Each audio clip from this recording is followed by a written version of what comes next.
मैंने आपको शुरू में जिक्र किया था कि एक उस समय के विद्वान थे संजय बेलट्ठीपुत्र या बेलट्ठीपुत्र, जो अज्ञेयवाद और संशयवाद को मानते थे, एग्नोस्टिसिज्म और स्केप्टिसिज्म। ये दो दोस्त थे बचपन के, सारिपुत्र और मोगल्यायन। मैंने कहा था कि जय और वीरू जैसी दोस्ती इनकी थी। जय वीरू शोले फिल्म के दो चरित्र हैं, धर्मेंद्र और अमिताभ बच्चन, जो एकदम साथ में रहते हैं। तो सारिपुत्र और मोगल्यायन ये दोनों कहाँ के थे? ये मगध के लोग थे और बचपन से ही बहुत जिज्ञासु थे ये जानने के लिए कि अंतिम सत्य क्या है। तो घर से निकल गए थे कम उम्र में, यहां भटके वहां भटके, अंत में जाके संजय बेलट्ठीपुत्र के पास जाके इनको थोड़ा सा संतोष मिला, पर पूरा संतोष नहीं मिला। थे उनके साथ, और इनके साथ करीब 250 मेंबर्स थे, जिनमें से 2 ये भी थे। अब एक दिन क्या हुआ, सारिपुत्र, उस समय ये लोग राजगीर में ही थे, राजगीर में ही बुद्ध भी थे, राजगीर में ही सारा इनका पूरा ग्रुप था। सारिपुत्र निकले भिक्षा लेने के लिए, सॉरी सारिपुत्र नहीं, भिक्षा लेने के लिए, मतलब इन्होंने तो देखा, ये तो अभी इनका यही भिक्षु हुआ नहीं है ना। आप याद कीजिए कि जो 5 लोग थे कौंडिन्य वगैरह, उनमें से मैंने कहा था कि एक का नाम याद रखना, बाद में काम आएगा, अस्साजी या अश्वजीत। ये निकले भिक्षा लेने के लिए, और जब भिक्षा लेने के लिए निकले तो सारिपुत्र ने अचानक इनको देखा, और सारिपुत्र ने महसूस किया कि ये बहुत ही पवित्र किस्म का व्यक्ति, बहुत ही मैच्योर किस्म का व्यक्ति है। पीछे पीछे चलने लगे देखने के लिए। वो पूरा भिक्षा लेते लेते उसके बाद अपने कुटी की तरफ जाने लगा। तो सारिपुत्र ने रोका और कहा कि देखिए भिक्षु, मैं बहुत देर से आपको देख रहा हूँ और मैं बहुत प्रभावित हूँ। मैं जानना चाहता हूँ कि आप किस परंपरा से हैं, क्या आपका दर्शन है। उसने कहा देखिए, मैं तो बुद्ध की परंपरा का आदमी हूँ, धम्म की परंपरा का आदमी हूँ, लेकिन मैं भी नया हूँ, मैं धम्म ठीक से समझा नहीं पाऊंगा आपको, समझा तो बुद्ध ही पाएंगे। सारिपुत्र ने कहा नहीं, मेरी समझने की क्षमता ठीक ठाक है, थोड़ा भी समझाएंगे तो मैं ठीक से समझ लूंगा। तो उसने कहा ठीक है, मैं कोशिश करता हूं। तो अस्साजी ने कोशिश की और कोशिश ठीक कर दी, और सारिपुत्र को समझ में आ गया। और समझ में आते ये भी समझ में आ गया कि मैं गलत रास्ते पर चल रहा था अब तक। सारिपुत्र बोले मेरा मन है कि मैं आपकी परंपरा में दीक्षित हो जाऊं। उन्होंने कहा उसके लिए आपको बुद्ध से मिलना होगा, वो मैं नहीं कर सकता हूं। तो सारिपुत्र गया मोगल्यायन के पास, क्योंकि इनके बीच में सहमति थी कि जब भी किसी को कोई अच्छा रास्ता मिलेगा एक दूसरे से शेयर करेंगे और दोनों मिलकर उस रास्ते पर चलेंगे। मोगल्यायन को बताया, मोगल्यायन ने सुना, बोला क्या बात है यार, कभी इतना गहरा सुना ही नहीं हमने। तो ये दोनों निकलने लगे कि हम बुद्ध के रास्ते पे जाएंगे। बाकी 250 बैठे थे, बोले कहाँ जा रहे हो, बताया ऐसे ऐसे। बोले फिर हमें भी ले चलो ना। तो ये 250 के 250 लोग, सारिपुत्र और मोगल्यायन, सब पहुंच गए बुद्ध के पास जहां बुद्ध थे। बुद्ध कहाँ थे? एक जगह का नाम सुना होगा आपने, वेलुवन या वेणुवन। जब बिंबिसार मिला उनसे कुछ दिन पहले, तो बिंबिसार ने उनको और उनके भिक्षुओं को रहने के लिए एक बहुत अच्छा उद्यान गिफ्ट किया। राजगीर में है, आज भी जाएंगे तो देखिएगा, बड़ा सुंदर उद्यान है। और वो पहली ऐसी भेंट थी जो आगे चल के नज़ीर बनी। उस वेणुवन में बुद्ध और बुद्ध के बहुत सारे शिष्य रुके हुए थे। और ये 250 लोग सारिपुत्र मोगल्यायन पहुंचे, और बुद्ध ने दूर से देख के ही अपने सहयोगियों से कहा कि ये जो 2 लोग आ रहे हैं, ये धम्म को आगे बढ़ाने में सबसे महत्वपूर्ण साबित होंगे। और तब सारिपुत्र और मोगल्यायन मिले। उन्होंने कहा शरणम देहि। तो बुद्ध ने क्या कहा? बुद्ध ने कहा एहि भिक्खवे। और बुद्ध के संघ में अब ऐसे लोग आने शुरू हो गए हैं जिनके आने से पूरी चीजें चेंज होंगी। और ये एक तरह से अंतिम व्यक्ति है जिसका आना धम्म के लिए बहुत क्रांतिकारी साबित हुआ। मैंने इसका जिक्र किया था, अनाथपिंडक। इसकी कहानी बहुत इंटरेस्टिंग है। एक कहानी आम्रपाली की आएगी आगे, बाकी उसके पहले की कहानी, ये 2 ही कहानियां अब इंटरेस्टिंग बची। अनाथपिंडक का असली नाम था सुदत्त। ये था क्या? ये रहता था श्रावस्ती में। श्रावस्ती यानी कौन सा महाजनपद? कौशल महाजनपद में था, और ये वहां का श्रेष्ठी था। श्रेष्ठी से बनता है सेठी, सेठी से बनता है सेठ, यानी कि वहां का बहुत बड़ा सेठ था, बहुत बड़ा सेठ, बहुत पैसे वाला आदमी। पर पैसे वाला आदमी ऐसा नहीं था कि सारा पैसा दबा के बैठ जाए, खूब खर्च करता था समाज के ऊपर, और इसलिए उसका नाम पड़ गया था अनाथ पिंडक, क्योंकि अनाथ लोगों की मदद करने में जितनी बड़ी भूमिका ये निभाता था उतनी बड़ी भूमिका कोई नहीं निभाता था। इसका नाम ही पड़ गया अनाथ पिंडक। अनाथ पिंडक श्रावस्ती से किसी काम से राजगीर आया हुआ था। क्यों आया हुआ था? तो राजगीर में उसको काम था, और राजगीर में उसका साला जो था, जिसका वो जीजा था, वो राजगीर का श्रेष्ठी था, बहुत बड़ा, उसके घर पे रुका हुआ था। तो उसने देखा कि उसके जो साले साहब हैं बड़ी मेहनत से काम कर रहे हैं, बहुत बड़े सम्मान की तैयारी करवा रहे हैं, समारोह की तैयारी करवा रहे हैं, हजारों व्यक्तियों का भोजन बन रहा है। तो उसने पूछा, ये सब क्या हो रहा है भाई? उसने कहा, अरे जानते नहीं हो, आज रात को बुद्ध का भोजन है और मुझे जिम्मेदारी मिली है। उसने कहा, बुद्ध कौन है? बोले, अरे बुद्ध को नहीं जानते? बुद्ध को तुम तो बहुत बड़े ज्ञानी हैं, बहुत बड़े तपस्वी हैं, धम्म का रास्ता है। ये बोला, प्लीज मुझे मिलवा दो उनसे एक बार। बोला, बहुत मुश्किल है, कोशिश करूंगा। तो फिर इसने कहा होगा, मैं तुम्हारा जीजा हूं, ध्यान रखना, मिलवा देना, ठीक। खैर जो भी है, तो रात को उसने कोशिश करके बुद्ध से थोड़ा समय दिलवा के भेंट करवाई सुदत्त की, यानी कि अनाथ पिंडक की। अनाथ पिंडक उनसे मिलने गया, उससे बताया कि ऐसे ऐसे मैं श्रावस्ती में रहता हूं। और तो बुद्ध ने बताया कि देखिए, ज़्यादा आसान रास्ता तो ये है कि आप भगवान को, आत्मा को, स्वर्ग को, ये सब मानते रहिए। मेरा कहना ये है कि जिन चीज़ों का प्रमाण नहीं है उनको क्यों मानना है, इससे बेहतर है कि हम जगत को जगत के रूप में ही समझें। उसने कहा, ठीक है, पर मेरे मन में एक दुविधा है। तो क्या दुविधा है?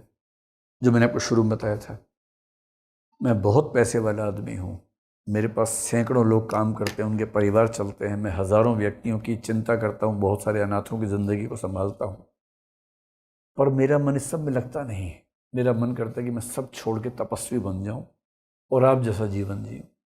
आप क्या कहते हैं? और तब बुद्ध ने कहा कि बाकी कोई कुछ भी कहता हो, मैं कहूँगा तपस्वी आपको नहीं बनना है, क्योंकि अगर आर्थिक जगत में ऐसे लोग नहीं होंगे जो तपस्या के भाव से जीवन जिएंगे तो समाज चलेगा नहीं। आपको धन कमाना है, बस धन का इस्तेमाल इस भाव से करना है कि वो समाज का है, अहंकार से नहीं करना है, वासना के भाव से नहीं करना है, सम्यक भाव से करना है, सम्यक आजीविका के भाव से करना है। इस 2 मिनट के डायलॉग ने अनाथ पिंडक का पूरा दृष्टिकोण बदल दिया।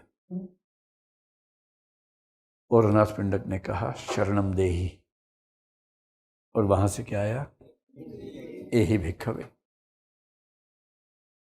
और ये वो आदमी है जिसको सीधे बनाया गया श्रोतापन्न। एक शब्द होता है श्रोतापन्न। श्रोतापन्न का मतलब बौद्ध परंपरा में है कि आप स्रोत में आ गए हैं, बहाव में आ गए हैं, मुक्ति के रास्ते पर चल पड़े। पर श्रोतापन्न का बेसिक मतलब है कि आपको लगभग 7 जीवन अभी भी लेने होंगे मनुष्य के रूप में, मुक्ति मिलने से पहले। शुरुआत हो गई है आपकी। इसमें जो अंतिम अवस्था आती है चौथी, उसको बोलते हैं अरहंत। कुछ लोग उसी को अरहत बोल देते हैं, जैन लोग इसको अरिहंत बोलते हैं, यहां अरहंत चलता है। इसका मतलब है कि आपको मोक्ष जीते जी मिल गया है, इसके बाद आपको कोई फिर से नहीं आना पड़ेगा। इसके बीच के 2 चरण हैं, एक को बोलते हैं सकदागामी और एक को बोलते हैं अनागामी। सकदागामी का मतलब है कि एक जीवन और लेना होगा, अनागामी का मतलब है फिर से नहीं आना होगा। फिर से नहीं आना होगा मतलब आपको इस संसार में नहीं आना होगा, लेकिन जो आध्यात्मिक लोक है, परलोक है, वहां कुछ समय गुजारना पड़ सकता है मोक्ष मिलने से पहले। और सबसे ऊपर होता है अरहंत, जिसको जीते जी मोक्ष मिल चुका है और मृत्यु के बाद फिर से लौट के नहीं आना है, कहीं भी नहीं आना है, स्थायी मुक्ति में रहना है।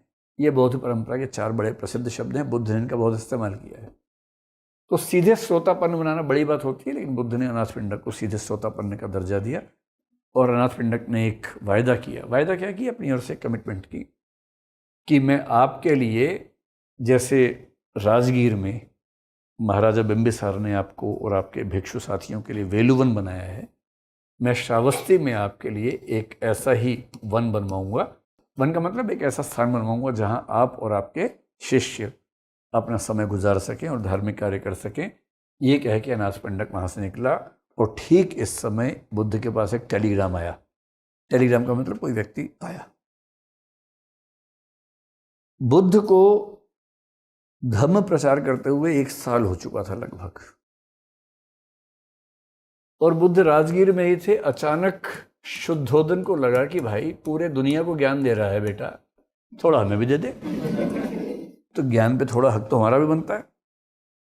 तो शुद्धोधन ने एक आदमी से कहा कि सुनो, दूत बन के जाओ, वो मिलेगा, उसको बोलना तुम्हारे पापा कह रहे हैं कि पापा की ज़िंदगी कब खत्म हो जाएगी पता नहीं, और एक बार उनके मरने से पहले देख तो लो उनका मुंह, और लगे हाथ जो ज्ञान प्राप्त किया है थोड़ा दे भी दो उनको। ऐसे ही जाके बोलना, तब आएगा वो, वरना नहीं आएगा। तो वो आदमी गया, संदेशवाहक एक व्यक्ति था, वो गया। इससे पहले कि बुद्ध को कुछ समझाता, उसका यही भिखवे हो गया। वो भूल ही गया कि मैं क्यों आया था। फिर शुद्धोधन ने कहा ये अजीब हाल है, दूसरे को भेजा, उसका भी वही हुआ। करते करते 9 हो गए। जो जाता था बुद्धम शरणम गच्छामि, भूल जाता था कि मैं क्यों आया हूं। अब 10वें नंबर पे बुद्ध इन्हें शुद्धोधन ने अपने एक दोस्त के बेटे से कहा, उसका नाम था कालुदाई। मुझे पता नहीं कल्चर में किस लेवल तक के सवाल आजकल पूछे जा रहे हैं, इनमें से 2-4 तो आपको मिल जाएंगे नाम जो परीक्षा में आ सकते हैं आपके सामने। कालुदायिन या कालुदाई दोनों नाम चलते हैं। उससे कहा, देख बेटा, मैं जानता हूं कि तुम लौट के नहीं आओगे, मत आना, पर जाते ही प्रभावित होने से पहले उसको बोल देना कि पापा याद कर रहे हैं और पापा मरने वाले हैं, एक बार उनसे मिल लो, थोड़ा ज्ञान दे दो उनको। बोला जी मैं ऐसे ही करूँगा। जाते उसे बोल दिया पापा मरने वाले, जल्दी जाके उनसे मिल लो, इससे पहले कि मेरा भी हो जाए। तो बुद्ध ने कहा, अरे यार ये इन्होंने बताया नहीं, कम भक्तों नहीं आए थे, इसलिए आ रहे थे लोग। बुझ रहे कपिल वस्तु से बहुत लोग आ रहे हैं आजकल। बुद्ध ने कहा, अरे पिताजी का आदेश है तो जाना ही होगा। तुरंत बुद्ध ने कहा कि मैं कपिल वस्तु की यात्रा पर जाऊंगा, और कपिल वस्तु की यात्रा शुरू हुई। कालुदाई को बोले, तुम जल्दी से भाग के उनको बताओ कि तुम्हारे कहने पर आ रहे हैं, ताकि तुम्हारा सम्मान भी बढ़ जाए। कालुदाई भाग के गया, शुद्धोधन को बताया कि आ रहे हैं, मैंने कह दिया था, और पिता बहुत खुश हो गए। अब बुद्ध पहुंचे अपने शिष्यों के साथ कपिल वस्तु। कपिल वस्तु के बाहर एक उद्यान है, उस उद्यान का नाम है निग्रोधा उद्यान। उस उद्यान में उनके भिक्षुओं के रहने की व्यवस्था की गई थी, तो वो वहाँ पर रहे, और वहीं पेरेंट्स मिलने आ गए। शुद्धोधन आए, महाप्रजापति गौतमी आई, यशोधरा नहीं आई, लेकिन पेरेंट्स दोनों आए। और वो बुद्ध को देख के इतना खुश कि एकदम ज्ञान जैसे चेहरे से बरस रहा हो, औदात्य, सौंदर्य, गदगद हो गए। उससे बात की थोड़ी देर और गदगद हो गए कि कितना, मतलब भाई अपने बच्चे को इतना ऊपर देखना किसको अच्छा नहीं लगेगा। उसके बाद तय हुआ कि मैं कल सुबह महल में आऊँगा और सब लोगों से मिलूँगा। शुद्धोधन बहुत खुशी, कल मेरा बेटा मेरे महल में, मेरे घर में आएगा, इतने दिन से मैं बाट जोह रहा था, इंतज़ार कर रहा था। सुबह हुई, सुबह सुबह बुद्ध उठे और अपने ही शहर के घरों में जाके भीख मांगने लग गए। भिक्षाम देहि। अब जिससे भीख मांगे उसकी ऐसी तैसी हो जाए कि मैं क्या दूंगा इनको। इधर शुद्धोधन को खबर मिली कि बेटा भीख मांग रहा है, बाप राजा है, बेटा अपने ही इलाके में भीख मांग रहा है। तो बाप भागा भागा गया, तो पकड़ा, बोले क्या कर रहे हो? बोले आप क्या कर रहे हो यहाँ? यहाँ आप क्यों आ गए? मैं तो आऊँगा ही घर पे। बोले बेटा हमारे इतने बुरे दिन नहीं आए हैं कि भीख मांगनी पड़े। बोला आप कहाँ मांग रहे हैं? मांग तो मैं रहा हूँ। तो बुद्ध ने कहा हमारी वंश परंपरा है पिताजी। बोले कौन से वंश की परंपरा है? बोले बुद्ध वंश की बात कर रहा हूँ, आपके वंश की बात नहीं कर रहा हूँ। हमारे बुद्ध वंश की परंपरा है कि व्यक्ति किसी भी स्तर पे हो उसको भिक्षा मांग के जीवन जीना होता है। शुद्धोधन बोले यार जीवन भर मांग लेना, आज तो मत मांगो, मेरा सम्मान तो रखो। बोले मैं आपको इसी झूठे सम्मान के भाव से मुक्त करना चाहता हूं। ये भाव कि बेटा भीख मांगेगा तो मेरा सम्मान खत्म हो जाएगा, यही बंधन का कारण है। जब तक इन मिथ्या चीजों को दिल से बाहर नहीं निकालोगे आपको मुक्ति नहीं मिलेगी। तब आपको समझ में आया कि बेटा है तो ज्ञानी, कुछ भी कहो। तब कहा अरे भाई मैं तुम्हारी तरह कब सोच पाऊंगा। तो बुद्ध ने कहा अभी तो आप जाइए, मैं थोड़ी देर में आता हूँ महल में और हमारी दिनचर्या है ये पूरी करके आता हूँ। उसके बाद बुद्ध पहुंचे महल में। महल में सब मिले, बहुत मन से मिले, लेकिन यशोधरा नहीं आई। कैसे आएगी? कोई सेल्फ रिस्पेक्ट नाम की चीज होती है कि नहीं होती है? भाई छोड़ के तुम भागे, मिलने हम आएंगे, ये कोई बात हुई? ध्यान रखना है, ये बुद्ध चरित्र की बात चल रही है। अभी बुद्ध चरित्र में बुद्ध बिना बताए चले गए थे, अंबेडकर जी की हम बात करके गए हैं, है ना? तो बुद्ध चरित्र के बेस से बात चल रही है। यशोधरा नहीं है। तो बुद्ध ने पूछा यशोधरा कहाँ है? मैसेज भिजवाया गया तो वहां से जवाब आया किसी को मिलने की जरूरत हो तो मुझसे मिलने के लिए आ सकता है। अब देख रहे, इसको बोलते हैं उपालंभ, उलाहना। अरे हम कौन हैं तुम्हारे लिए? अरे बड़े लोग बड़ी बातें। जब ऐसी बात लोग करते हैं ना, प्यार में मीठी छुरियां जब चलाते हैं तब ऐसा करते हैं। जैसे किसी को 5 बजे का टाइम दिया, पहुंचे 8 बजे घूमते हुए, और सामने वाला घड़ी देख रहा है आपको दिखा दिखा के, आप कह रहे सॉरी, वो कह रहे नहीं हम तो छोटे लोग हैं, आप बड़े लोग हैं भाई, आप आ गए यही गनीमत है, आप आए हम इसी में जन्नत महसूस करते हैं। आपने हमारे कुटिया को आज पवित्र कर दिया आके। वो कह रहे अरे माफ़ कर दो। नहीं नहीं माफ़ क्या, अरे 7 पीढ़ियों तक याद रखेंगे कि आप आए थे हमारे। ये जो खेल है इसको बोलते हैं उपालंभ या उलाहना। मीठी चोट, चाकू नहीं मारना है, गाली नहीं देनी है, लेकिन मीठी मीठी चोट करते रहना ताकि थोड़ा गुस्सा तो निकले किसी तरह से, शांति तो मिले। तो कह रहे जिसको मिलना हो आ जाए, हमें कौन पूछता है। तो बुद्ध समझ गए कि अभी वो काफ़ी परेशान हैं। तो बुद्ध गए और बुद्ध ने कहा सारिपुत्र और मोगल्यायन तुम साथ में चलो भाई। मतलब ये नहीं था कि अकेले जाओगे तो पिटाई हो जाएगी, ऐसा भाव नहीं था उनके मन में। उनके मन में भाव ये था कि वो बहुत परेशान हैं, अपसेट होगी तो हो सकता है कि बहुत रोए, तो अगर वो मुझे छू भी ले रहे होते समय तो आप परेशान, क्योंकि बौद्ध परंपरा में भिक्षुओं के लिए वर्जित है, छू नहीं सकते किसी, कोई पुरुष किसी महिला को। तो अगर वो छू भी ले तो आप परेशान मत होना, क्योंकि उसको बहुत सालों का क्रोध और परेशानी है, वो निकलने में समय लगेगा। खैर बुद्ध गए, जैसा स्वाभाविक था वैसा ही हुआ। वो उसके बुद्ध के पैर पकड़ के रोने लगी जोर जोर से, बहुत गुस्से में कि कहाँ से ले गए थे, क्यों चले गए थे, बताया क्यों नहीं, ये सब बातें हुई। और रोते रोते अचानक उसे देखा कि 2 लोग और खड़े हुए हैं। ऐसे टाइम पे किसी को लेके जाना अच्छी बात थोड़ा है, लेकिन पर बुद्ध को भी लगा हुआ कि ठीक है थोड़ा जल्दी गुस्सा कंट्रोल हो जाएगा, वरना पता नहीं गुस्सा कहाँ तक जाए। तो देखा कि वो दोनों साथ में ससुर भी खड़े हुए हैं, शुद्धोधन भी आ गए थे पीछे पीछे। अब ससुर के सामने तो फिर खट से उठ के पल्लू वल्लू किया उसने, कैसे रो इनके सामने। तो बुद्ध ने कृतज्ञता व्यक्त की, माफ़ी भी मांगी कि मैं आपको बता नहीं पाया, उस तरह की बातें हुई। उसके बाद बुद्ध सीढ़ियों से नीचे उतरे, और जब सीढ़ियों से नीचे उतरे तो यशोदा से भेंट हो गई, राहुल से भेंट करवाएंगे। बुद्ध सीढ़ियों से जब नीचे उतरे तो राहुल को यशोधरा ने तैयार किया। या राहुल अब समझ लीजिए 7-8 साल का बच्चा है, सुंदर से तैयार किया, अच्छे से तैयार किया, और नीचे दिखाया कि वो जो देख रहे हो ना साधु अंकल, वो तुम्हारे पापा हैं। मतलब वो जो साधु हैं, श्रमण हैं, वो तुम्हारे पापा हैं। तो उसने कहा लेकिन मेरे पापा तो शुद्धोधन हैं। बोले नहीं, वो तुम्हारे बाबा हैं, दादाजी हैं। क्योंकि तुमने कभी पापा को देखा ही नहीं होश संभालने के बाद, तो तुम्हें लगता है कि वो तुम्हारे पापा हैं। नहीं, वो बाबा हैं, दादाजी हैं। ये तुम्हारे पिताजी हैं।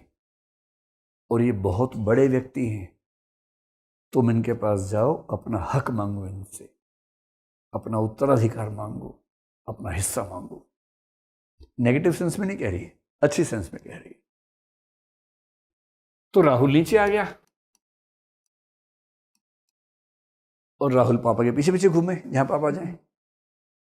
बुद्ध ने देखा तो बुद्ध ने भी चिकोटी काटी एक आध बार, प्रेम किया, और राहुल पीछे पीछे चलता जा रहा है। अब जब सब कुछ हो गया, बुद्ध बाहर जाने लगे, वो बोला मेरी बात तो सुनो। बुद्ध बोले हाँ बताओ। बोले मेरा उत्तराधिकार ना, मेरा उत्तराधिकार में तो दो, मैं तुम्हारा बेटा हूं, मेरा उत्तराधिकार दो, जो मेरा हक बनता है। बुद्ध ने 2-3 बार टालने की कोशिश की कि बेटा अरे जाओ बेटा, छोटे हो, जाओ, ये सब बातें बाद में करेंगे, बड़े तो हो जाओ। नहीं नहीं, मेरा उत्तराधिकार दो। तो अंत में फिर बुद्ध ने कहा देख बेटा ऐसा है, उसे बुलाया अपने पास और कहा कि देखो बेटा ऐसा, मेरे पास जो संपत्ति थी, धन संपदा, सोना चांदी, घर भवन, वो सब तो मैं पहले ही त्याग चुका हूं। वो तुम्हारे दादाजी के पास ही हैं, तुम्हारी माँ के पास ही हैं, वो तुम्हें मिल ही जाएंगे उनसे, है ना। अगर मेरी संपत्ति चाहिए तो मेरे पास संपत्ति के नाम पर केवल आध्यात्मिक संपत्ति है, और वो आध्यात्मिक संपत्ति केवल एक है, वो है धम्म। और मेरा उत्तराधिकार तो सिर्फ ये हो सकता है कि तुम भी मेरे रास्ते पर चलकर धम्म के पथिक हो जाओ। क्या तुम धम्म के रास्ते पर चलना चाहोगे? बोला हाँ। यही भिक्षुक आ जाओ भाई, तुम भी आ जाओ। लेकिन उसमें एक नियम ये था कि 20 साल से पहले किसी को भिक्षु बना नहीं सकते हैं। तो वैसे में ये होता है कि रजामंदी हो जाती है, लेकिन जब बच्चा 20 साल का हो जाएगा तब संघ में आएगा। और ये ऊपर से यशोधरा ने देखा, खुश हुई। एक और व्यक्ति ने देखा, सिर पीट लिया अपना। शुद्धोधन उसको लगा मूल के साथ ब्याज भी हाथ से निकल गया कि भाई पहले मूल चला गया था, अब इसको बुलाया घर पे, ब्याज भी लेके चला गया, ये कैसा। लेकिन यशोधरा के इस प्रसंग की थोड़ी सी मौलिक व्याख्या जो हमें मिलती है वो मिलती है मैथिली शरण गुप्त के यहाँ। इनका नाम सुना है आपने? इनको राष्ट्र कवि कहते हैं और इन्होंने बहुत सारी कविताएं लिखी। भारत भारती सबसे प्रसिद्ध कविता है, यशोधरा भी इनकी बहुत प्रसिद्ध कविता है, और बहुत सारी कविताएं हैं। तो मैथिली शरण गुप्त ने यशोधरा में मुख्य रूप से जो कहानी ली है, भाई उस समय तक डॉक्टर अम्बेडकर वाली व्याख्या तो थी नहीं, है ना। कुणाल जातक वगैरह का उनको आइडिया रहा नहीं होगा। डीडी कौशाम्बी की व्याख्याएं भी उस समय तक नहीं आई थी। तो उस समय तक बुद्ध की कहानी का एक ही मतलब था, बुद्ध चरित वाली कहानी, कि बुद्ध ने 4 दृश्य देखे, बुद्ध तपस्वी हो गए, ये वाली कहानी। और बुद्ध बिना पत्नी और बेटे को बताए चले गए आधी रात को, ये वाली कहानी।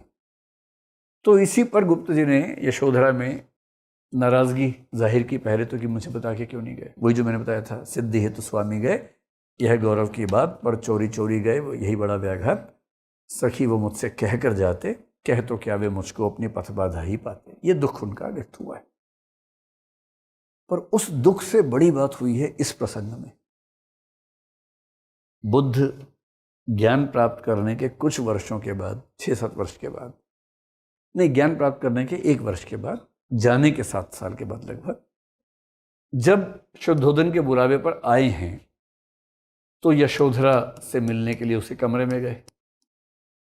और मैथिली शरण गुप्त के यहाँ बुद्ध अकेले गए हैं, उसमें सारी पुत्र या मोगलैन को साथ लेके नहीं गए। बहुत ही इंटरेस्टिंग सीन है। 7 साल के बाद एक आदमी जो बिना बताए चला गया था ज्ञान प्राप्त करने के लिए, आज लौट के आया है अपनी उसी पत्नी और अपने बेटे से मिलने के लिए। बेटा भी साथ में ही उस समय अंदर, राहुल साथ में ही। अब सारी दुनिया सोच रही है कि क्या बात होगी, कौन बात शुरू करेगा, क्या बात करेंगे। और यहाँ बुद्ध ने क्या कमाल किया, यशोधरा के पास जाके बोले भिक्षाम देही। जो सुबह सुबह किया था और शुद्धोधन परेशान हो गए थे, अब यहां जाके अपनी पत्नी को बोलने भिक्षाम देही। वो समझ नहीं पा रही कि मैं क्या करूं, गुस्सा करूं, नाराज हूं, क्या करूं। थोड़ी देर सोचती रही, फिर क्या किया, राहुल का हाथ लेके बाप के हाथ में दे दिया, लो ये तुम्हारी भिक्षा है। और मैथिली शरण गुप्त इस बात से इतने प्रभावित थे कि उस महीयसी महिला ने यहां पर भी अपनी गरिमा का इतना ऊंचा प्रदर्शन किया जिसका भारतीय इतिहास ने कभी ध्यान दिया नहीं। इतिहास तो बुद्ध को मानता है, यशोधरा का सम्मान कहाँ इतना हुआ। और इन्होंने जो सम्मान किया, मेरे ख्याल से इसका परिणाम, मतलब कई चीज़ों में से एक पक्ष ये भी रहा होगा कि जब डॉक्टर अम्बेडकर और अन्य लोग लिख रहे थे तो ये पर्सपेक्टिव आ चुका था कि आप यशोधरा के त्याग का भी सम्मान जरूर करें। ये भाई साहब अब भी लगे हुए हैं, इसको लग रहा है कि एक बार और कोशिश कर लेता हूं, और खुद भी और अपने सेवकों से भी कहा समझाओ बुद्ध को। तो बुद्ध को बोले आपने बहुत बढ़िया काम किया है, ज़बरदस्त ज्ञान प्राप्त किया है, संसार का कल्याण कर दिया है, अब भाई साहब यहाँ का भी कर दो कल्याण। ये सब छोड़ो, मोक्ष वोक्ष पता नहीं मिलता है कि नहीं मिलता है, पुनर्जन्म होगा नहीं होगा किसी को नहीं पता है, राजकाज संभाल लो यहाँ पर, ज़्यादा अच्छा रहेगा। तो बुद्ध को बड़ा आश्चर्य हुआ कि ये आदमी हारता क्यों नहीं, कितनी बार समझा चुका हूं।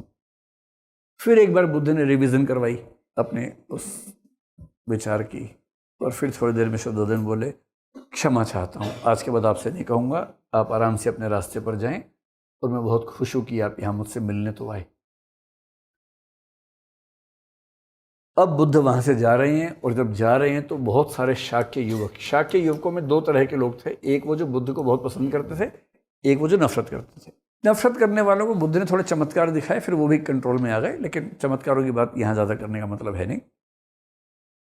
जितने लोग समर्थक थे सबने अपने घर से एक एक बच्चा दिया कि ये संघ में जाके दीक्षित होगा। बुद्ध का सही था, जहां गए वहां से 2-3 हजार को लेके ही आते थे। और उस शाक्य कुल में क्या हुआ, उनके परिवार के बहुत सारे बच्चे बोले हम भी जाएंगे। जैसे एक बोला नंद, बताओ नंद कौन है, भाई हाफ ब्रदर, शुद्धोधन और महाप्रजापति का बेटा। शुद्धोधन सोच रहा है कि एक तो गया था, ये भी गया, और सूद पहले ले जा चुका है, कोई छोड़ेगा ही नहीं हमारे लिए तो भाई लगता है। फिर दूसरा बोला आनंद की मैं भी जाऊंगा। आनंद कौन है, अमितोधन का पुत्र, भाई का पुत्र, मतलब चचेरा भाई। सबसे इंटरेस्टिंग बात, देवदत्त बोला मैं भी जाऊंगा। बुद्ध ने भी कहा ये काहे जाना चाह रहा है, लेकिन बोला नहीं मैं जाऊंगा, मुझे साधक बनना है, साधु बनना है। तो ठीक है भाई, चलने तो चलो। ये शुक्लोदन का बेटा था। और जो चौथे थे, देवदत्त सूर्यमिता का था, शुक्लोदन के जो 2 बच्चे थे, एक था महानाम और एक था अनुरुद्ध। अनुरुद्ध ने कहा कि मैं भी जाऊंगा। बाकी सबकी मम्मी तो मान गई, अनुरुद्ध की मम्मी नहीं मान रही थी। बाकी सबकी मम्मी ने कहा ठीक है, क्या कर सकते हैं, जाओ। अनुरुद्ध की मम्मी ने कहा एक काम करो बेटा, एक कंडीशन है। अच्छा, अनुरुद्ध का बेस्ट फ्रेंड कौन था, जय वीरू टाइप का दोस्त कौन था उसका? उसका नाम था भद्दीय। भद्रिक से बना होगा, भद्दीय। और भद्दीय कौन था? तो भद्दीय उस समय कपिल वस्तु का राजा था। उस समय चेंज होते रहते थे ना राजा, वहां पर गणराज्य था। तो कपिल वस्तु का राजा भद्दीय इसका बहुत ही अच्छा दोस्त था, बेस्ट फ्रेंड था। तो अनुरुद्ध की मां बोली कि देख बेटा ऐसा है, अगर जाना है तो एक शर्त है, भद्दीय को साथ में लेके जा भिक्षु बना के, तो परमिशन दूंगी। उसने कहा क्या बोलती हूँ मां, राजा को कैसे लेके जाऊंगा? बोले फिर मत जा। तो भद्दीय के पास गया, खाना वाना खाया, फिर भद्दीय को बोला दोस्त एक काम था तुमसे। बोला बताओ यार, तुम्हारे लिए हर चीज करेंगे। बोला राजकाज छोड़ना होगा। बोले अरे यार ऐसे मत बोलो, ठीक ठाक बोलो, काम ऐसा बोलो कि सुनने में अच्छा भी लगे। बोला कि मुझे बनना है साधु, और मेरी माँ ने कहा कि भद्दीय बनेगा तो ही बन सकते हो, उसके बिना नहीं।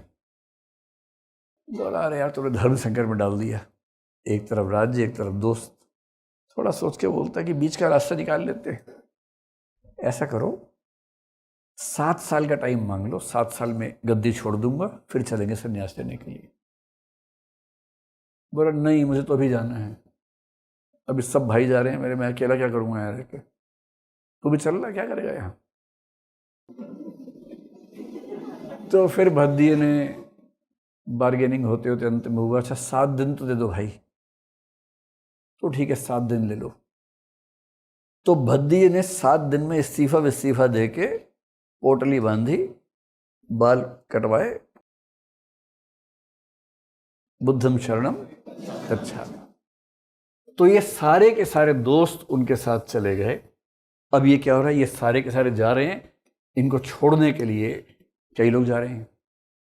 तो इन सब ने कहा देखो भाई, बाल कटवाने होंगे, शहर के बीच में अच्छा नहीं लगता हमें ऐसे, नदी के पास जाके कटवाएंगे, किसी को चेहरा नहीं दिखाएंगे, अच्छा नहीं लगता ना, सुंदर सा आदमी बाल कटवाइए, कैसा लगेगा।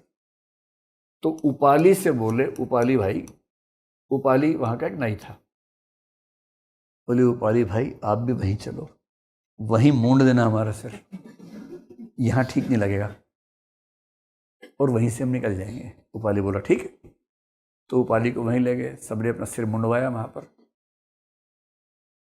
वस्त्र पहन लिए, और उपाली को बोले जितने गहने वहने थे, जितने अपने महंगे कपड़े थे, सारे उपाली को दिए, उपाली ये तुम रखो, बाकी पूरी ज़िंदगी तुम्हें काम करने की ज़रूरत नहीं है, इतना गहना इसमें है, और जाओ अपनी बढ़िया ज़िंदगी जियो, तुमने हमारी बहुत मदद की है, हम कभी नहीं भूलेंगे। उपाली को लगा मज़े हो गए मेरे तो, इतने सारे गहने लेके लौटने लगा, और इतने में उसके दिमाग में एक बात आई कि जब मैं इतने गहने लेके जाऊंगा कपिल वस्तु में, और वहां अगर किसी को लगा कि मैंने इन सबको मार के गहने चुरा लिए इनके, तो मेरी बात सुनेंगे बाद में, पहले मेरी हत्या कर देंगे सब लोग मिलके, जान से ही मार देंगे मुझे, तो इन गहनों के चक्कर में जान चली जाएगी मेरी। तो उसने गहनों की बनाई पोटली, एक पेड़ के ऊपर टांग दी, और भगवान से कहा कि भाई जिसने अच्छे कर्म किए उसको दे देना आप ये गहने, और खुद भागा वापस उन्हीं की तरफ, पांचों की तरफ। उन पांचों ने देखा पीछे से भागा हुआ, बोले क्या होगा, बोले भाई साहब मेरा मन भी ना वहां जाने का नहीं कर रहा, यहीं चलता हूं मैं भी। तो बोले चलो, और फिर वो सारे पहुंचे बुद्ध के पास। बुद्ध ने देखा कि भाई सब लोग आए हैं, उपाली भी आया है। तो नंद आनंद वगैरह ने कहा कि देखिए बड़े भ्राता, आपसे एक निवेदन है, उपाली हम सबसे वरिष्ठ है, हम सबसे ज़्यादा अनुभवी हैं, उन्होंने हमारी सेवा बहुत की है, तो हम चाहते हैं कि पहले आप उनको दीक्षा दें ताकि वो संघ में हमसे वरिष्ठ रहें, हमसे कनिष्ठ न रहें। बुद्ध ने कहा कितनी सुंदर बात कही है। फिर बुद्ध ने उपाली से क्या कहा, एहि भिक्खवे, फिर इन सब से कहा, और उसके साथ ही ये सब बुद्ध के संघ में शामिल हो गए।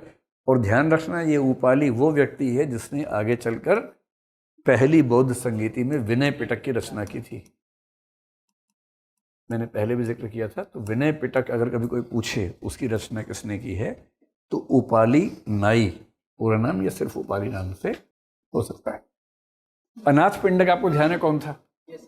अनाथ पिंडक ने एक वायदा किया था कि मैं जब कौशल जाऊंगा, राजगीर में मिला था बुद्ध से, वहीं बुद्ध की शरण में गया था, और वायदा किया था कि जब मैं श्रावस्ती जाऊंगा तो श्रावस्ती में आपके लिए जरूर एक अच्छा सा क्या मतलब विहार का प्रबंध करूंगा जहां आप और आपके भिक्षु रह सकेंगे। अपने पैसे खर्च कर रहे हैं इसको। इसने वहां जाके जमीन ढूंढनी शुरू की। एक जमीन, एक बड़ा अच्छा सा उद्यान था, आम्र उद्यान। जितने भी उद्यान है सारे आम के उद्यान है जिसकी चर्चा चल रही, उसको बड़ा अच्छा लग गया। एकदम शहर से हल्का सा दूर, बहुत दूर नहीं, बहुत मनोरम दृश्य, अच्छा पानी, अच्छी हवा, अच्छी सुगंध, सब बढ़िया। उसने कहा ये जमीन खरीदेंगे। तो पता किया किसकी जमीन है भाई, तो पता लगा उस जमीन का मालिक है जेत, और जेत का मतलब राजकुमार जेत, और राजकुमार जेत का मतलब हुआ प्रसेनजीत का बेटा।